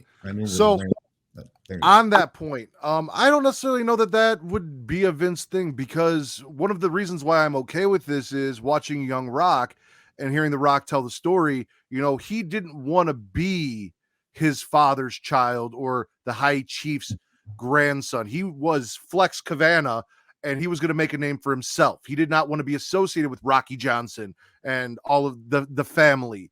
And Vince came to him and said, no, you're Rocky Maivia. You're a third generation talent. This is what we're going to do with you. And through that, he found his own path. So I could fully see him being supportive of his daughter, saying, listen, Dad, I want to find my own way in wrestling. I don't want to live off the family name. And you brought up Curtis Axel and why they didn't do that, but also look at what Bray Wyatt did by not being Rotunda. There's no, like I said, there's no single precedent. There's too many wibbly wobbly situations that you're like, well, it could work. It's just, I think that the discussion here, which is interesting, or the thought process, anyways, is the fact that Dwayne Johnson is the biggest movie star in the world. You have in his employ his child, and you're not driving that home. It's a decision, right? And I'm, like I said, if I'm promoting and I have her at my fingertips, I'm like, I'm sending out some press releases. I'm telling Variety. I'm telling all these other big time trades that don't usually report on wrestling stuff. Hell, we had Chris Jericho being reported by Variety that he had signed a contract. You think they wouldn't pick up the fact that Dwayne Johnson's daughter is wrestling in WWE? Jesus, it's like, look, like I said, very conflicting. I don't have a correct answer, and it's going to be one of these things where we'll have to let it play out. I mean, For every go ahead, ahead. Katie. No, No, go finish. ahead. I was gonna say, I see both sides of it. Like, yeah, you could use the fact that it is The Rock's daughter and use that to your strengths, but it's also maybe her not wanting that pressure of being The Rock's daughter. Like, weird fact, like when Mick Foley's daughter had that show on the network and Charlotte talked to her about being like a second generation superstar and how the pressure of being a Flair got to her and all of that stuff. So it really just depends on the person, honestly. What I was going to say was, for every Charlotte, there's a David Flair. So some people do well under pressure and some people fold. That cut deep.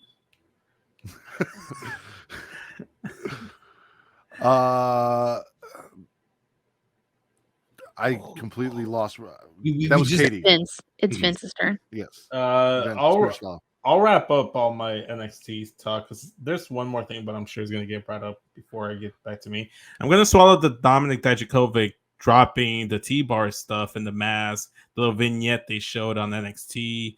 Looks like we're going to get Dijakovic back on NXT TV, which I'm excited for. Also, shout out to Mace or Mace for tweeting out, "I have a spare mask for you," because he was burning his original one. So I love the kindred spirits that the old Retribution stablemates are. So yeah, I'm just swallowing Dijakovic. Quick swallow. I'm just glad that T-Bar is gone and I never have to hear that. Hopefully deal with that. That hopefully whatever he comes back as, whether it's Dijak or Dijakovic or whatever, it is not T-Bar. Also, very curious as to if he was the voicemail that we heard that called into the PC, or who. The voicemail. I knew I forgot something. That literally was something out of a Criminal Minds episode. That was some serial killer type shit. Love it. There was a very interesting voicemail played to the PC from an unknown entity. And I don't know if it's related to the Dijakovic stuff or not. So I hope it's something of its own, because if like the Dijakovic stuff felt like a very specific vignette about burning the old you or the old essence of who he was with Retribution as T-Bar and going to something else, but that whole like call or whatever to the Performance Center felt more like creepy or like more like Criminal Minds, like Katie was suggesting. So I hope that's for someone else, because both of those were really cool, and they're so cool that why not share the coolness around the NXT locker room, and everyone gets a cool gimmick, a cool thing to do. That way we all have fun matches. So I agree with what Pretty Kyle said, except no more feast your eyes, because that was the corniest fucking shit to me that he did in NXT. I like to feast my eyes on Dijak.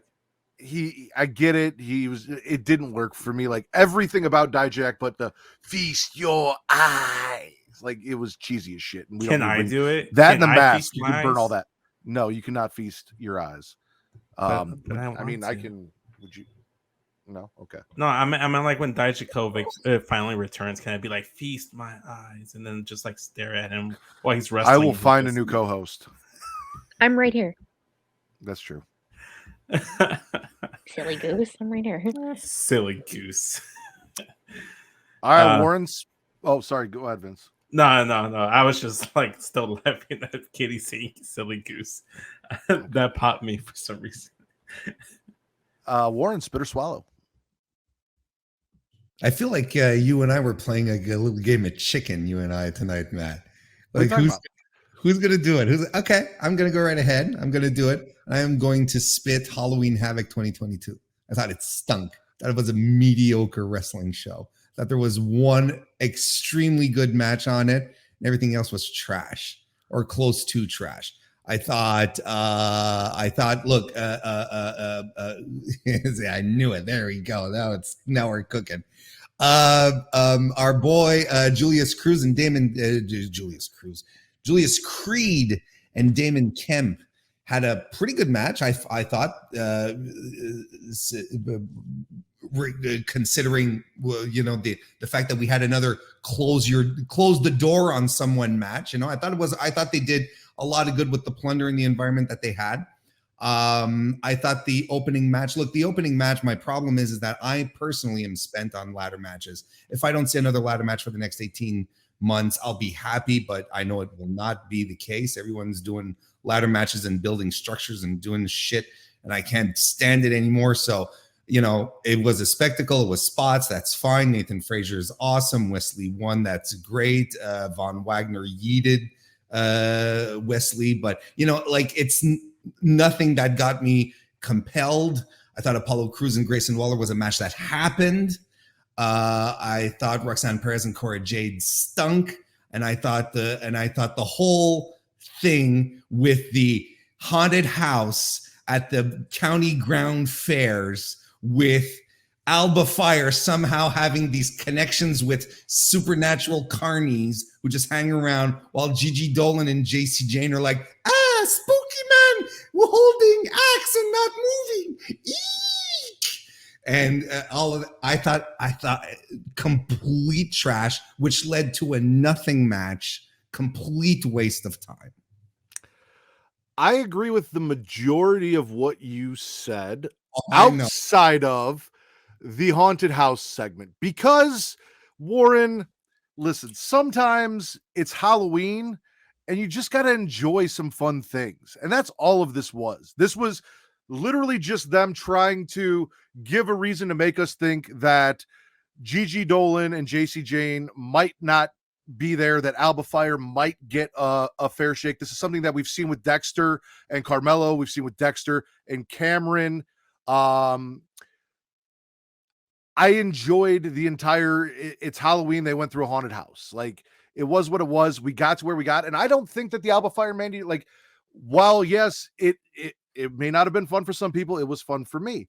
Well, no, Alba didn't win. Yes, Mandy retained, and now she's going on a year of being champion.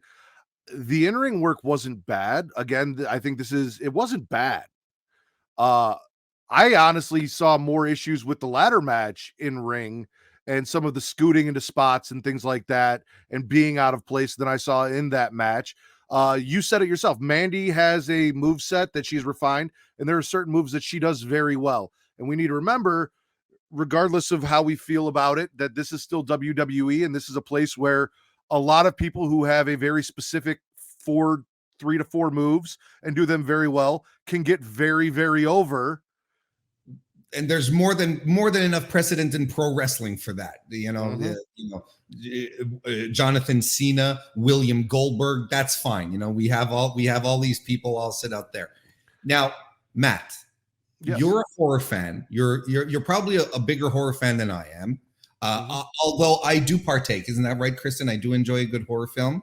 I think Matt has the impression that I only enjoy the elevated horror, the A24 stuff, right? Which I do, but I also like me a good old fashioned slasher flick. I enjoy the Halloween movies, except Halloween 2, and so on and so forth. Well, I mean, 3's not canon, right? 3 Zooms. Iffy. Anyway, see, we can actually discuss it.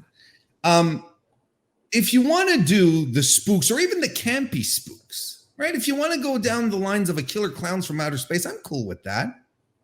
But your production doesn't follow. The production of what we saw at Halloween Havoc was uncomfortable, cringe, poorly shot. There was no atmosphere, zero effort. My problem with WWE when they do these things is that they see stuff. They're like, we can do that. And then they try to do it, but they do it without the finesse, without the know-how, without the knowledge. It was people walking around with some high production cameras filming, but with poor editing, nothing to give us any type of feel, even if they wanted to give us camp, because I know that's what they were going for. What they gave me was just shivers because I felt uncomfortable watching it. Now, earlier this evening during this fine programming, you mentioned Isaiah Swerve Scott, or no, it's not Isaiah anymore. Look, Swerve Strickland, and sometimes my brain goes off like that, captured Daddy Ass and snipped his whatevers, right? The lighting, the mood, the atmosphere, the music, the rhythm, the beat, everything that happened.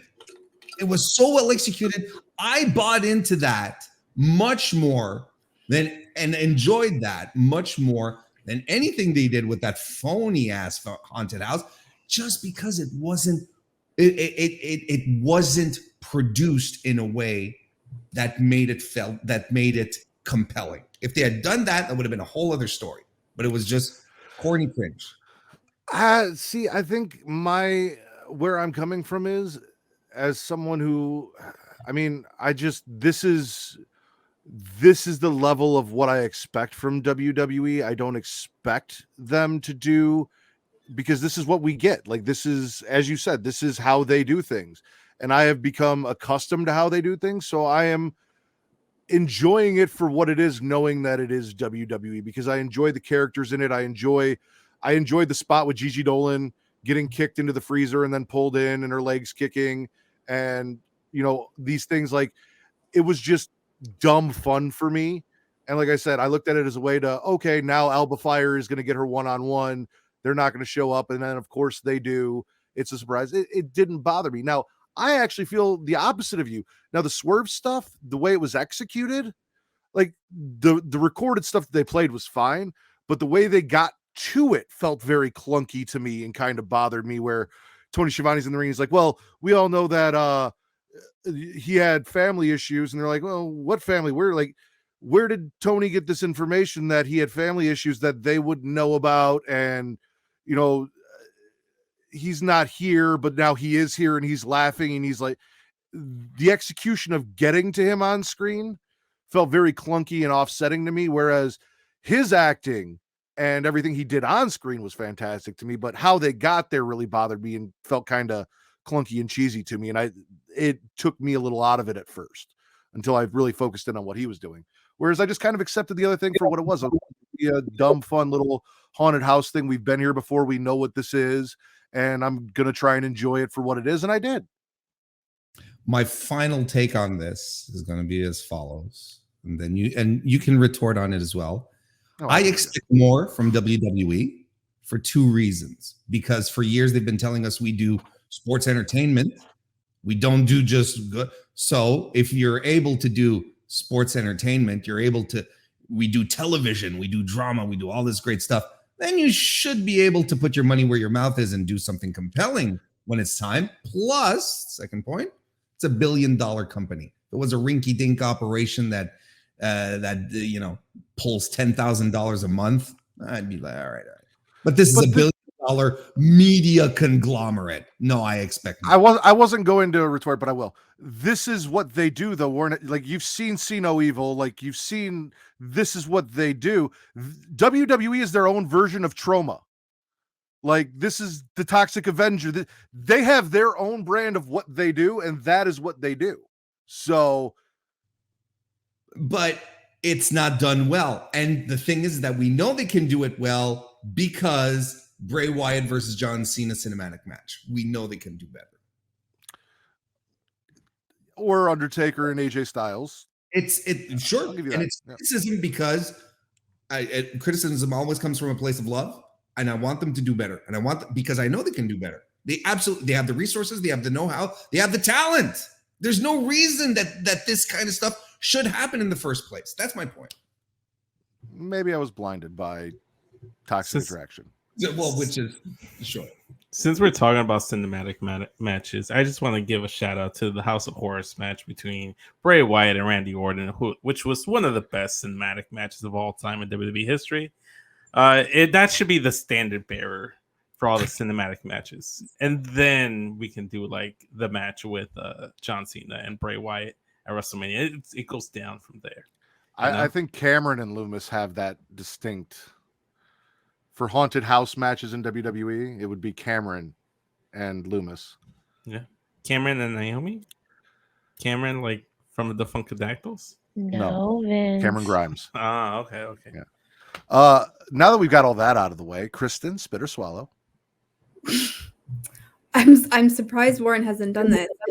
I am going to spit the lack of self-awareness and ego of Goldberg and the audacity that he had to tell Roman Reigns or anyone what a good spear looks like.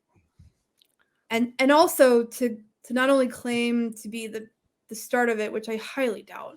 I mean, just because you made it famous, but also that you're the best and that nobody else can do it like you. That's hilarious. And not only that, saying that he doesn't look like a girl doing it. All right. That's Or that he knows how to hit people but not hurt them. Ask Bret We've Hart. seen you recently, Goldberg. Well, I'm reading it right now. I'll just be honest. Roman said how stupid it is. Go out and hit people hard. Well, if you can hit people hard and blur that line and not hurt them, I think it's pretty smart. Well, then, Goldberg, you are an idiot because you hurt yourself. I mean, you are so messy. And it's really the only move that he has, right?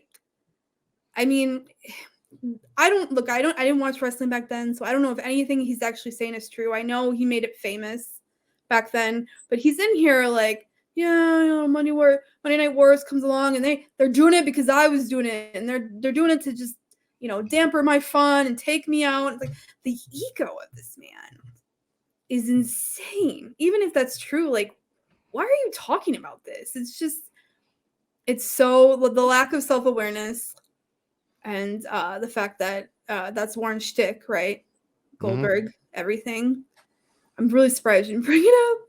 He's just he's so awful on a lot of levels. I'm gonna let Katie go because I can see her so ready to agree with you right now. Okay, good. Bill Goldberg is a fucking clown. Point blank, period. I cannot stand this man. Him comparing himself to younger talent, i.e. Braun Breaker, when Braun Breaker is 10 times the athlete Bill thought he was. Not currently is, because he can't do a fucking spear or a jackhammer correct anymore. Anything Bill? No. That man is delusional. Get his old ass to the retirement home. Ain't nobody want to see him, hear him, nothing. I hate that man. I hate that man with a burning passion. So, while I don't agree with anything Goldberg said, there is one thing that came out of this that I think should be talked about, and it is the fact that A, the gore is a spear, and B, too many fucking people are using the spear as a finish in wrestling, period, today. Well, yeah, The gore that's is not a 100% spear. true. Vince, Gore shut is the a fuck up. spear. Yes, it is. Gore is Okay, not a raise your spear. hand. Raise your hand if the gore is a spear. like Rhino score? Yes. Yes. Yeah. Yes. It's not a Wow. spear. It's a gore. Vince, you're Two fucking completely wrong. different moves. You're fucking wrong. You're fucking calling wrong. it a You're fucking gore. wrong. The gore is done by a rhino. A spear is done by a human. Oh, my Two God. completely different things. Braun As is a doing rhino, the you can spear. spear someone. Yeah, Wait, what? As a rhino, you can spear someone. Thank with your you. horn. Thank But you. it's called the gore because it's more gory. No. Hence the name. Vince, by- shut the fuck up. Not by rule. Shut up. Okay. Shut up, Vince. Before we start talking about John Cena rocking a horn in his shorts, Braun Breaker, Charlotte Flair, Rhino, Lashley. Mhm. Roman Reigns, Edge, and that's just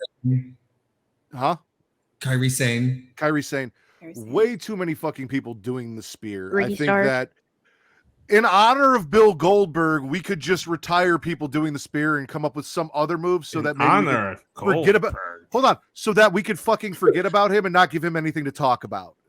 I don't want to give him any honor either. However, counterpoint, since it annoys him so much, maybe more people should. Every single person has to do a spear now. Learn it, do it. Has that been one of the 52 nice things you said about Goldberg? Is he inspired people to do a move that he made famous so much better than he ever could? I should actually look into that. Next week, Warren. Write it Yes. down. Yes. Yep. He's adding to it. Former NFL player invented a tackle in a ring. I invented it. It's a tackle, Bill. What a visionary. I'm pretty sure Mongo was doing it before Bill came Revolutionary. along. I'm pretty sure there's probably like a million Japanese wrestlers that were doing it way before him, but he probably is not aware of them, and I do everything first. Sure do, Bill. I agree with Bagley. You just let Brett come out of retirement, do a spear and a jackhammer to finish every match.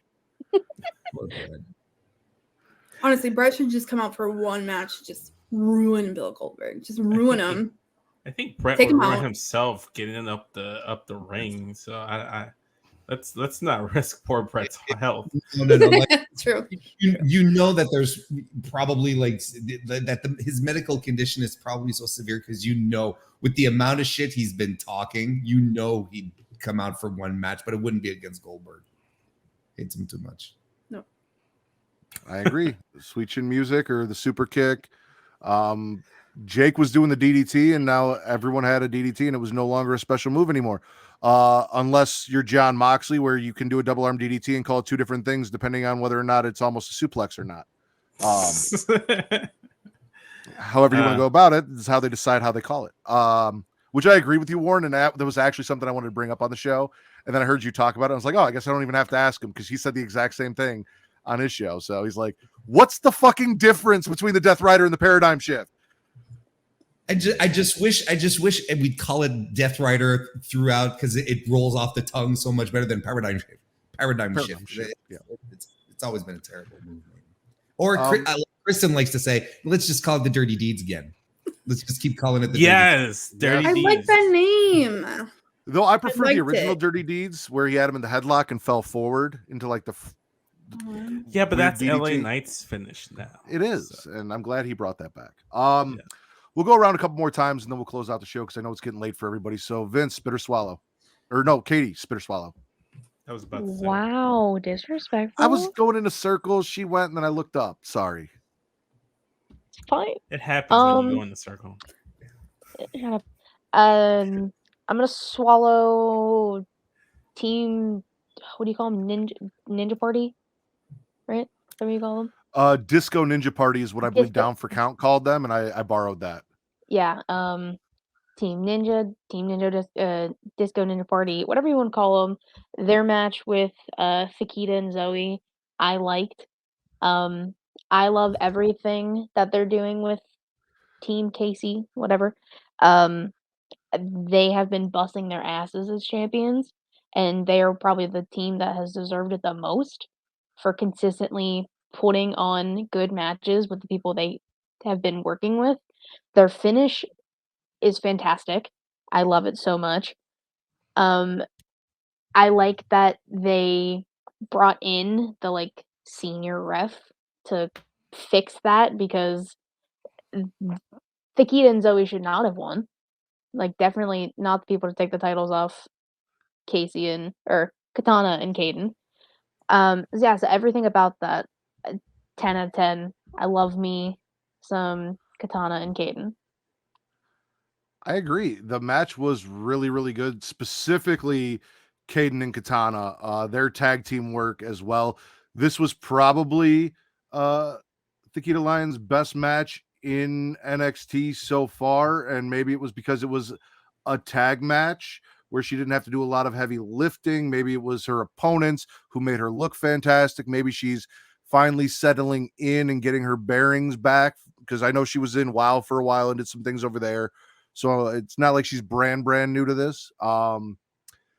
Zoe is great as well. The match, again, it's the one that I tweeted out and said, this is a fun match, you guys, parroting Warren Hayes, because it really, really was. And the wrinkle of actually having the senior ref come out and say, hey, no, she wasn't legal. We're not going to do this, because we've seen this over and over again where, oh, well, the ref's decision is final, blah, blah, blah. And apparently, we'll call him NXT Red Shoes for now, because I don't know what the fuck his name is. And I still think Red Shoes should be a title, not a name.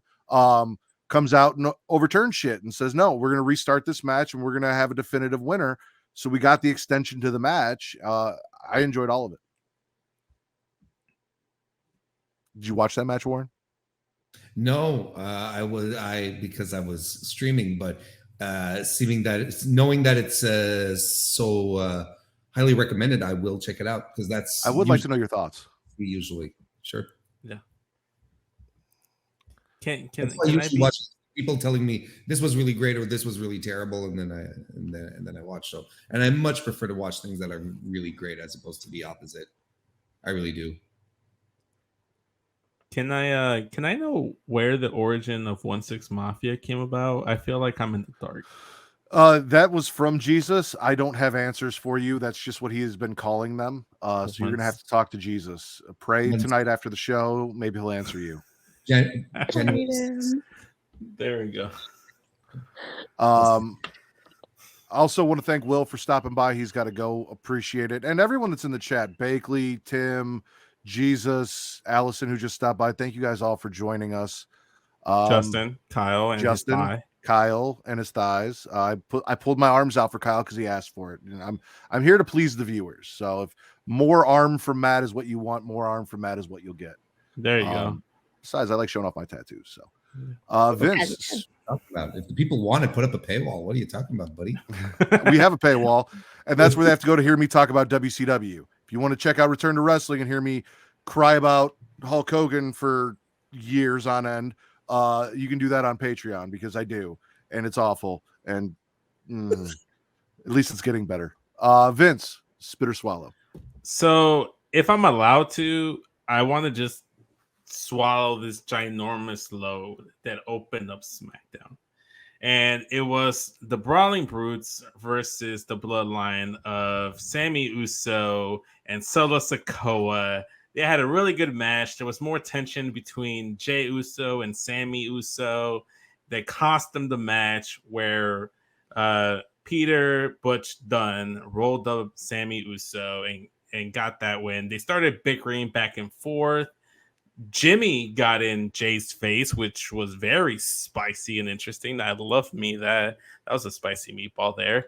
And then the tribal chief came out, Roman Reigns, and he looked like a parent that was getting ready to scald his children. They went to commercial break. They came back, and that whole Bloodline segment just flowed tremendously. How Sammy is trying to right the wrongs of the Bloodline and trying to mend fences, and Jay's being the hothead that he's been the last couple weeks is rejecting that, so much so to the point where he said, I don't give a like forget what the tribal chief said. And he almost got some lashes, some ass whooping, some chancladas, whatever kind of beating you took as a child. That's what Jay was going to receive from the tribal chief. But Sami Zayn stepped in. He's like, hold up. Jay's not being himself. He's not feeling very Ucey. And just breaks everyone in that ring. And even Roman's like, is that true, Chip? Is that true, Jay? Have you just not been very Ucey lately? Well, I'm going to need you to figure out how to get back into your juicy self. Because if not, then we're just going to take away the honorary title from Sammy. And he's just going to be Sammy Uso. So all of that, swallowing that whole massive load that opened SmackDown. Yes. I have a request for the thumbnail now. Yes. Can you put Jey Uso's head on Chucky's body and make the title of the episode Not Very Ucey? Do it. I was thinking feeling Ucey. No, I think it needs to be not very Ucey with Jay Uso's head on Chucky's body. I Oh agree. my god. Oh man. I missed most of SmackDown, unfortunately. I will have to go back and watch it, but I have enjoyed everything that the Bloodline has been doing with this story with Sami Zayn. Sami Zayn, again, is one of those characters that is out in the ring fantastic, but so much bigger than just a really good in-ring wrestler. Him, Kevin Owens, like they really shine in their outside ring work as well as their inside ring work. So I've been appreciating all of this and love it. And curious to see where it goes. Plus, I'm a big Solo Sikoa fan, so I'm happy, even though it's not the story I really wanted with him. I'm happy to see him up there just getting to wrestle and doing awesome things with other really great wrestlers. So Yeah, I'm in the Same. same boat as Matt. I missed like all of I didn't watch a single thing of SmackDown or Rampage because I was on a walking tour of Salem, freezing my ass off. But yeah, everything Bloodline has been top notch, A tier, S tier, superior shit, 10 out of 10. I love it all. Sammy's the best. I feel like Kristen and Warren don't necessarily agree. Oh no, I agree. Oh, okay. No, I agree. Because I know you haven't been enjoying SmackDown lately. No, I think SmackDown is a dreadful watch, but Sami Zayn, and the Brutes and the Imperium dudes are the main three reasons to watch SmackDown because they deliver every time. It's just a shame that their combined forces make up for maybe at the most maybe 30 minutes of a 2-hour show because you still have to trudge through 90 minutes afterwards. But Sami Zayn has always been great, and I'm just glad that he's able to shine in a way that everyone can see just how fantastic he's always been. He's extraordinary, and I didn't think this role was going to work, but they leaned into it so hard, and it is absolutely fantastic. I've seen the timeline going nuts because of that promo. I didn't watch it either, but I'm sure it's gold. I'm absolutely convinced it's gold. He nothing but hits recently. So I'm going to throw out, since I didn't really go and I want to make sure we get these in before the end of the episode, my 3 biggest swallows from the week. Shotzi Blackheart, existing, period. I absolutely love her. I don't care what she's doing. She did have a match. She beat Lash Legend, so she got the win. She didn't job out to Lash Legend on NXT. Also, her awesome new finisher that she used. So big shout out to Shotzi for getting the win. Indy Hartwell using the Scream gear, which Halloween, but also a throwback to the whole Way thing where she was in the Scream mask and all of that.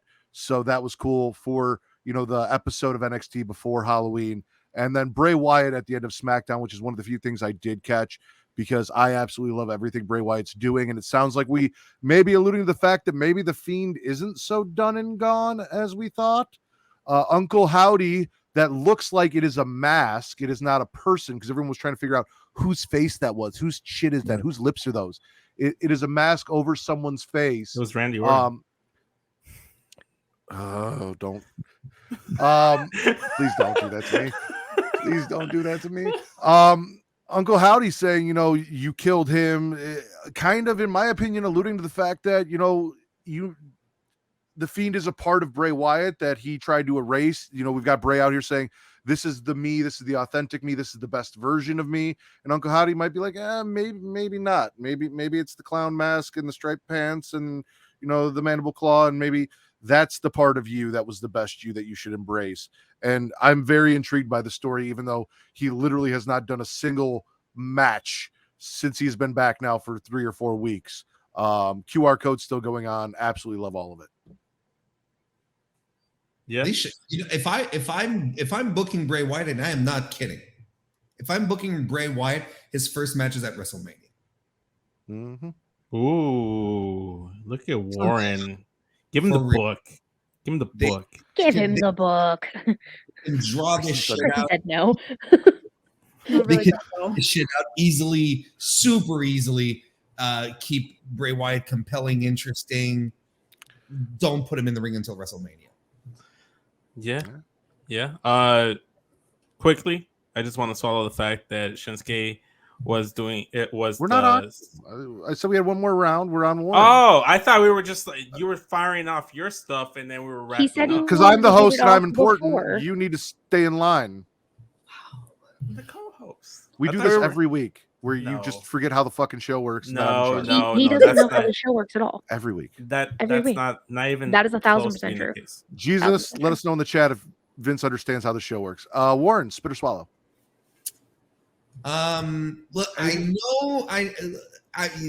know it happened last Friday. If it's something happened last Friday, like Friday late, can we talk about it just tonight as well, or are we out of You're the guest. You can talk about whatever you want, Warren.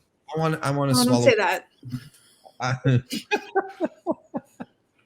want to swallow Willow Nightingale getting the graphic for AEW, finally confirming that they have put pen to paper and that the ink is dried and that she is a member of All Elite Wrestling. Willow is an exceptional human being, a very good professional wrestler, despite the fact that JR said she's 5 years in and she needs to still agree. Can you believe JR being so disconnected from the product that he's calling? The woman is going to get an in-ring moment where she says, where Tony Schiavone's out there and says, "Congratulations, you're All Elite." And while she's having her match, he's saying, "Oh, she's green. She's still got a long way to go." Like, that's a fucking disconnect right there. That's a guy who doesn't read his fucking show notes. Anyway, Willow Nightingale, she's amazing. And what I really like is that she brings something extremely different to the roster of AEW's women. She breaks a mold.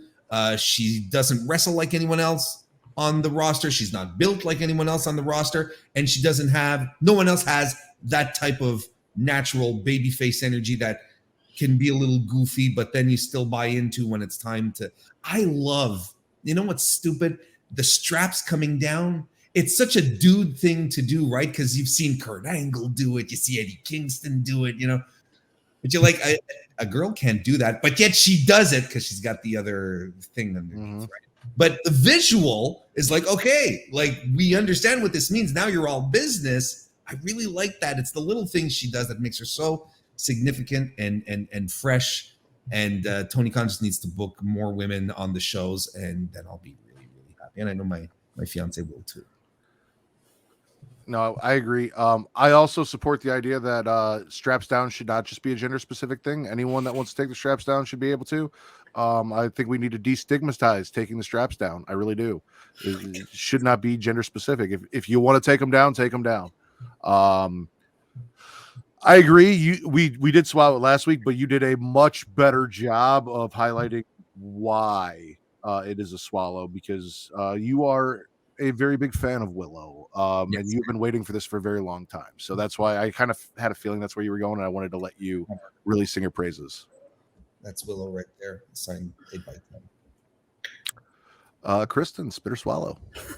So it's gargle when it's Okay. either or, right? Or Yes. both. So I'm going to gargle Leo Rush, confusing everyone with every move he makes.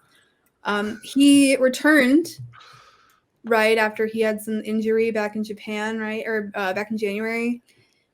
And he returned tonight, made a surprise appearance at the Rumble, the New Japan of America. And I mean, when I heard it, I had to deep dive the internet because I don't know if he's retired or not anymore.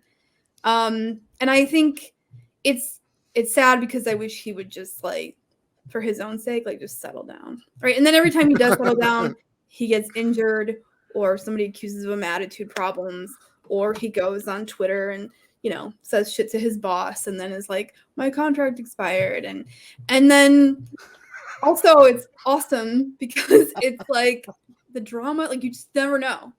It's like the show that you half watch and you're like, what is this new drama? I've not been following this, but you're still you're so invested in it. I don't even really like Leo Rush that much. I don't have a take either way on him. He's fine, I guess. But man, it was a tumultuous 2 years since he left WWE. It's been, and even when he was in there, right? He was being accused of attitude problems, right? That was his thing.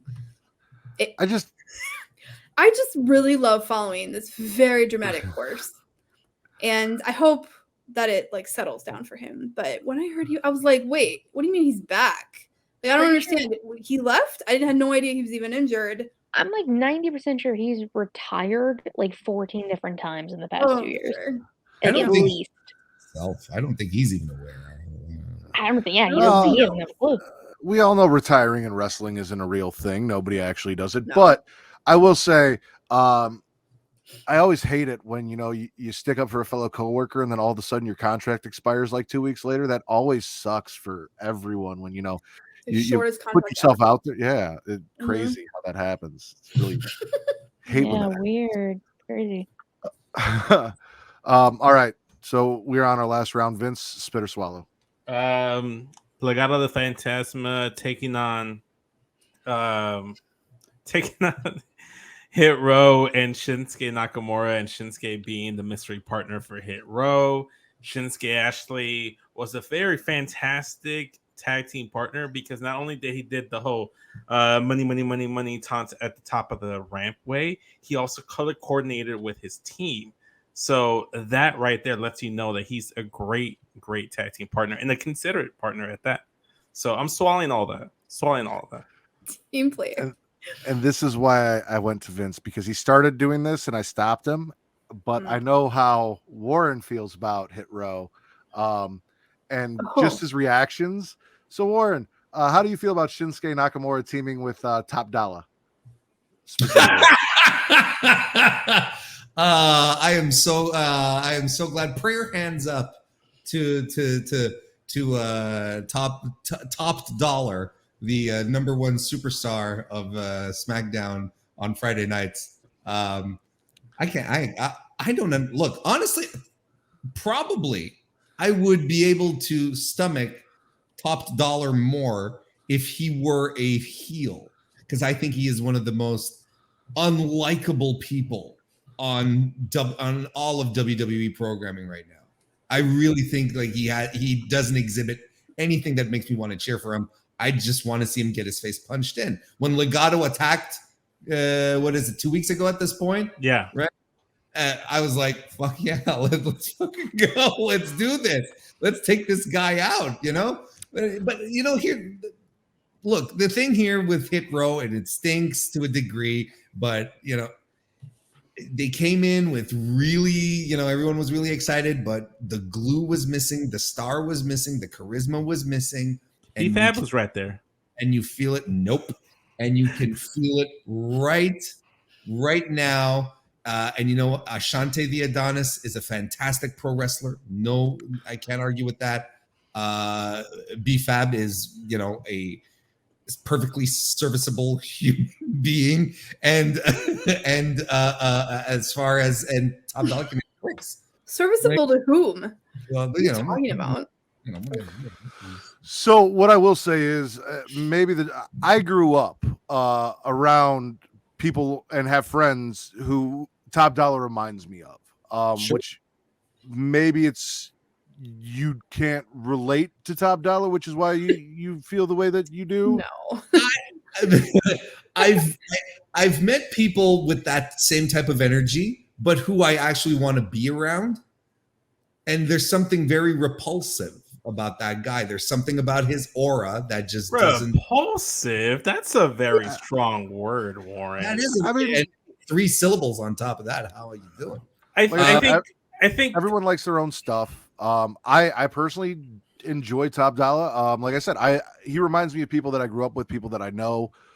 So I don't see him as kind of a heel personality. I just see him as a person, which I feel like there's a lot of kind of now in wrestling where you're not really a face or heel. You just kind of exist. And I think we all are trying to fit everyone into, oh, well, you're supposed to be a baby face, so you don't really fit that mold. So maybe, I don't know, but I enjoy him. I think the stuff that like his raps and everything that he does on the side are the diss track he did about Santos Legado, and Legado was fantastic. And I love me some Legado.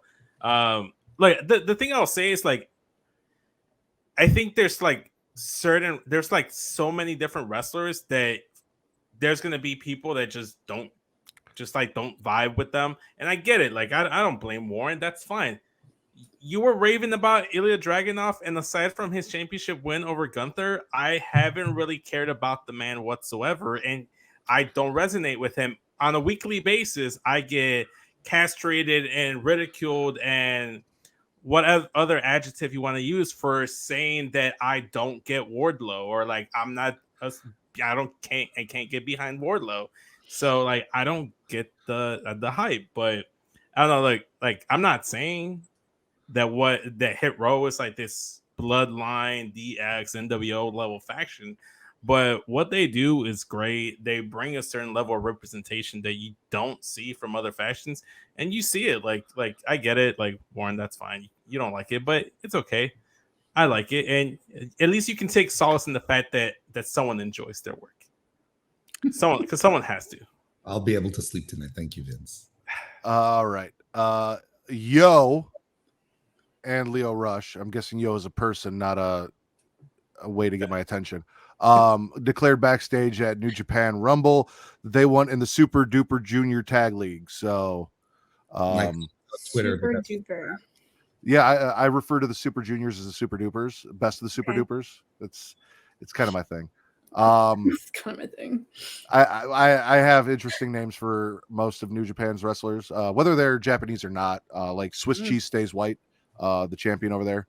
So, Wow.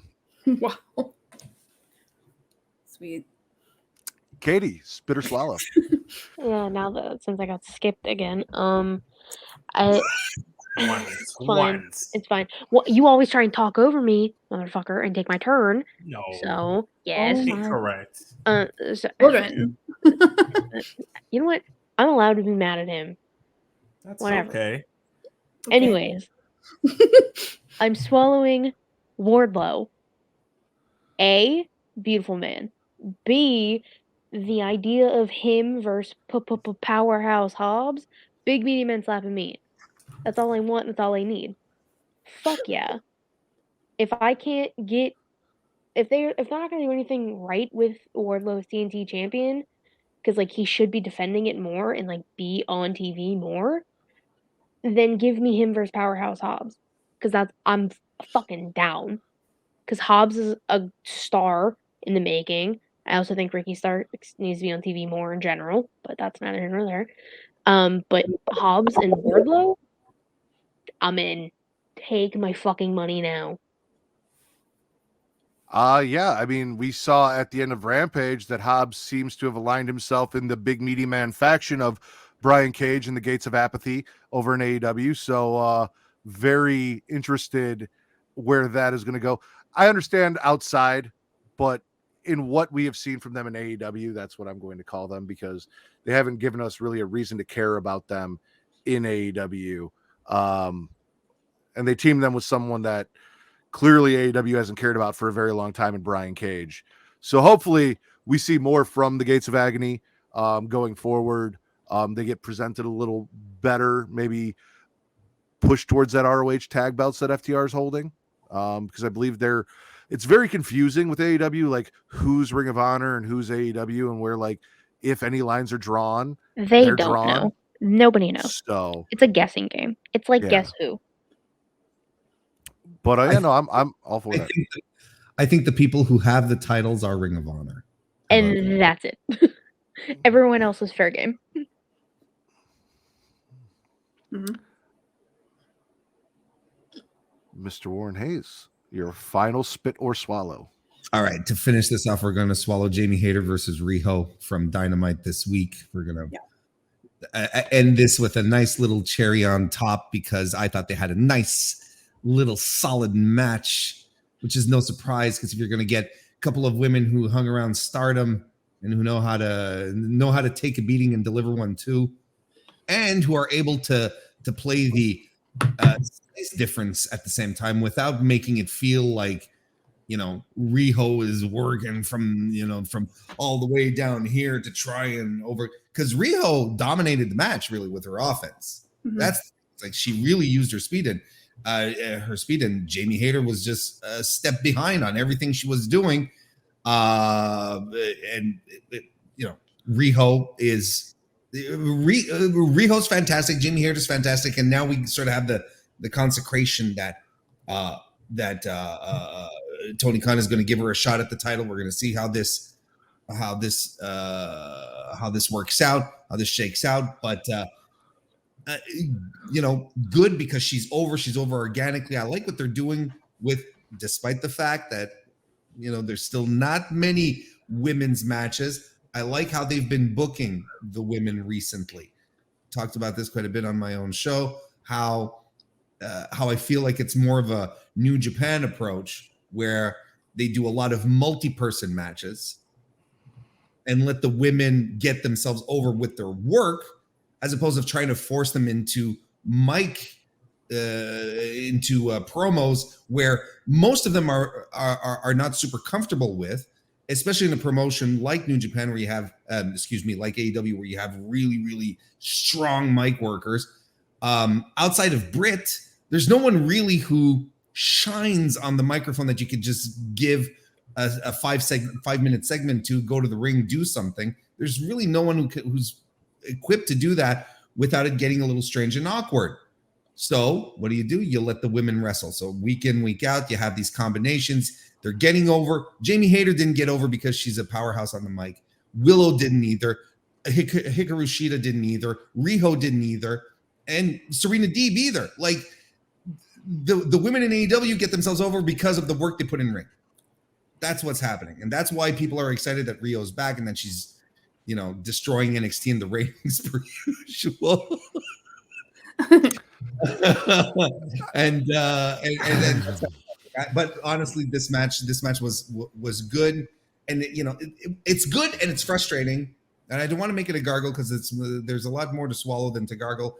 But it's frustrating because we know Tony Khan has the talent. He has the absolute top tier, world-class talent to have a women's division that can absolutely shine, but he doesn't let them. He doesn't give enough wiggle room. He'll give them 1/4 hour per Dynamite. He'll give them one quarter hour on Rampage. It's not even a quarter hour sometimes on Rampage. It's like a 5-minute thingy. Mm-hmm. And that'll be that. So it's frustrating when you see that because you're like, look, they're there. They're right there. Let's do more. I will agree. It was a really good match. I'm glad that the one women's match that I get on Dynamite as opposed to the 3 that I got on NXT was a good match. At least we were putting on good matches in the time that, they are allotted. So, but it was really good. I really do think they should do more. Was there even a women's match on Rampage tonight? Yes, it was. What was it, Kristen? Oh, Madison Rain and yes, Tay County. Yes. Yeah, that's right. Madison Tay Mello, excuse me. Warren Hayes' favorite female wrestler, Madison Rain. I did not know that. Loves her. Oh yeah. His favorite. Would you like to finish us off, Kristen, with your last spit or swallow? Yes. I will swallow PWG having in November a new event with a women's match. Jordan Grace versus Masha Slamovich. They had their first women's match in 7-8 years. Last event in July. Which was Yuka Sakazaki versus Masha, and it ruled. Before that, I think it was 2015 with Candice LeRae and He Who Shall Not Be Named in a tag team together. I mean, that's the biggest criticism of this is that they have some of the best wrestling in the world indie-wise, and they were just never booking women. Like GCW, why are you booking more women? It's so confusing. So what do you mean? What do you mean they have the best women wrestling independently? NWA said they couldn't find enough women to put together a pay-per-view again. So how could that be possible? Right. Billy Corgan said there aren't enough out there. Maybe somebody should send him a copy of the PWI Women's 150 and he could figure the fuck out where to find some more women for your show, Billy. Yes, you're right. Smashing Pumpkins lead William Corgan. William Patrick. Yes, he went out and scouted every single woman on the U.S. Indies and said, "You're not ready, and you're not ready," and then came back and reported that there were no women available. Correct. Yes. Despite the fact that he booked Haley J on one of his shows last year, and she's super ready. Anyway, He was available. was available. Is it just people named William who are low-key pieces of shit? Except for Regal. William Regal, though. Okay, William Regal's a gem of a Will human Gray? being, besides him. And Great. Will. And Will. Yeah, I love Will Gray. Yeah. But those who go by Bill or Billy, and their first name's William, pieces of shit. Probs, probably. Bill Murray. Billy Corgan. So Sorry, go ahead. So that's exciting. Like I didn't watch the show, so I didn't want to use it, but then CMLL had their first ever women's show, and granted it was only like 3 matches, but like one of them was this gauntlet with like 16 women. And so it's like nice to see some progress, even if it's just like one women's match finally. Like it's nice to see some progress happening, and for promotions to stop treating it like some secondary product, because like women's wrestling is not a niche product, guys. Like it's just wrestling, especially with Jordan Grace and Masha. Like, hello, that should be booked every single week, every week. They did until one of them dies. Until one of them Not dies. that I want them to, but every single week until someone's tapped out. We're all slowly dying. Facts.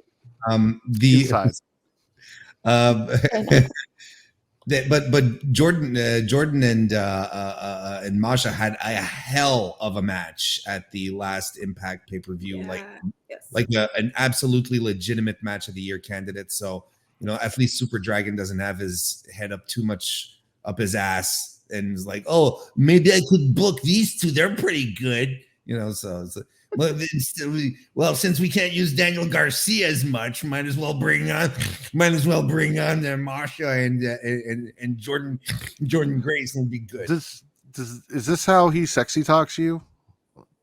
No. Is this okay? Come on, he doesn't really, so it's fine. What, with all the voices you have, you're not Whoa. sweet?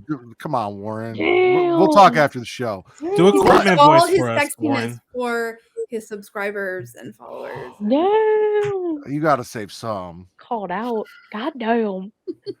Jesus. I mean, they pay for it. Whoa. And on that note, maybe they pay for it should be the title of the episode. Yeah. Do it.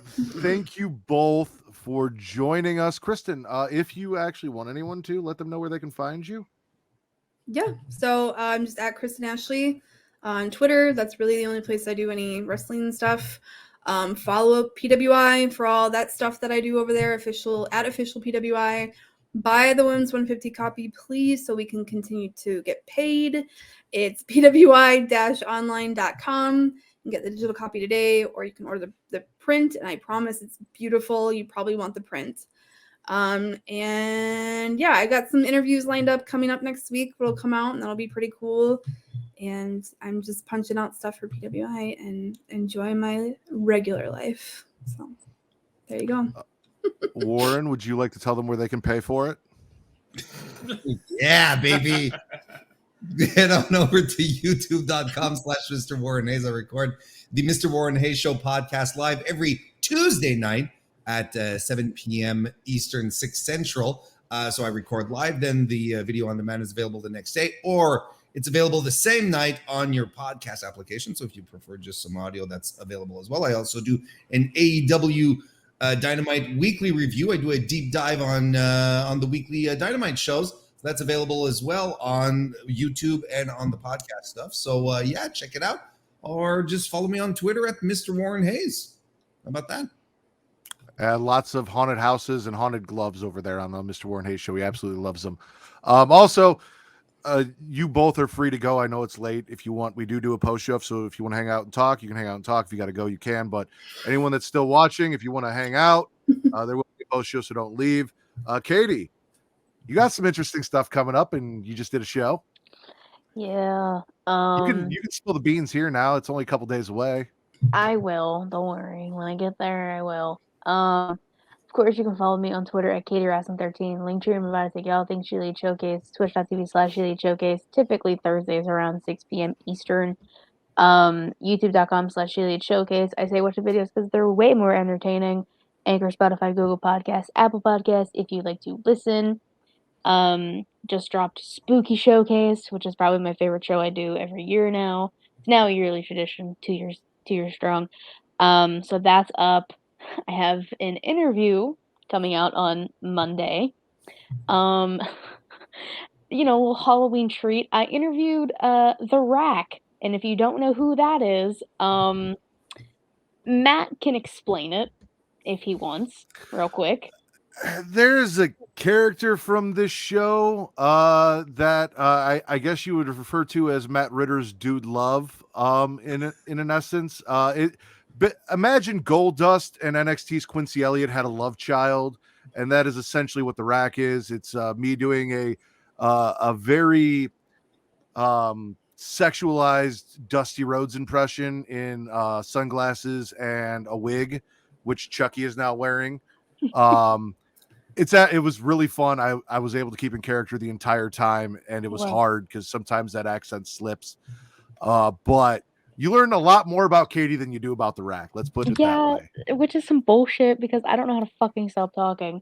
So that's 1,000% on me. But it's funny. It's a fun time. It's not even an hour. 55 minutes of your time. When that comes out on Monday, watch it. You need to watch it. You can't just listen. You have to watch that. And then I'm here every week. Every week, Vince. Cool. You're here too, Vince. Yeah. Plug yourself. Yes, I will plug myself. You can follow me on Instagram and Twitter at SESVince. The link tree in my bio will take you to everything Straight Talk, the audio format to it. If you like my vocals and you'd like to hear me talk about the basketball, we can do that. We could do that on Straight Talk. We just recently did our Chicago Bulls team preview. We did our Toronto Raptors team preview with Wednesday Night Wallop, so we collaborated with them. Tomorrow, well, technically when this goes up later on today, go ahead and search up SES Vince on your podcast feed, and you will find the collaboration that we did with the Advocate, Wreak Havoc. We talk about the Brooklyn Nets, so we do some basketball stuff there, and we're going to be doing our bi-weekly, weekly Chicago Bulls weekly report type of thing. So we're becoming more of a basketball centric podcast there. So for all my hoopers out there, all my big ballers, go check out the Straight Talk podcast. And also shout out to Seamus and his wife for getting married today. Justin wanted me to throw a joke in there saying that she was Filipino, just like Justin. So Seamus has great taste in Filipinos, just like all of us here at the Smackin Raw podcast. And you can follow me at my Riddles at MTTRDDR on Twitter only. Also, Getting Off Pod, which is the horror podcast that I have now created, is the #1 horror podcast on Pornhub, just like this is the #1 wrestling podcast on Pornhub. And if you want to check that out, we will be live Monday right after Raw, talking movies that actually scared us and probably telling you guys some fun stories, at least from my childhood, about movies that actually scared us throughout our lives. So come check us out there Friday, 10 Central. It'll be a fun time. I love this show. It's been a great time. Monday? Yes, Monday. Halloween Monday. Yeah. Mm-hmm. You said Friday. What did I say? Oh, well. I mean, we're on Friday. I'm used to It's fine. Whatever. I'm tired, all right? PWI 500, Friday, Monday, 150. It is what it is. Nothing makes sense anymore. It doesn't. But for Miss Katie Kinsey Bay, Daddy Delgado, Mr. Warren Hayes, and Kristen Ashley, who made her debut tonight, I am the patron saint of podcasting, the Warden Mad Ritter, and this has been the #1 wrestling podcast on Pornhub, the Smackin' Raw podcast. Shout out to Seamus.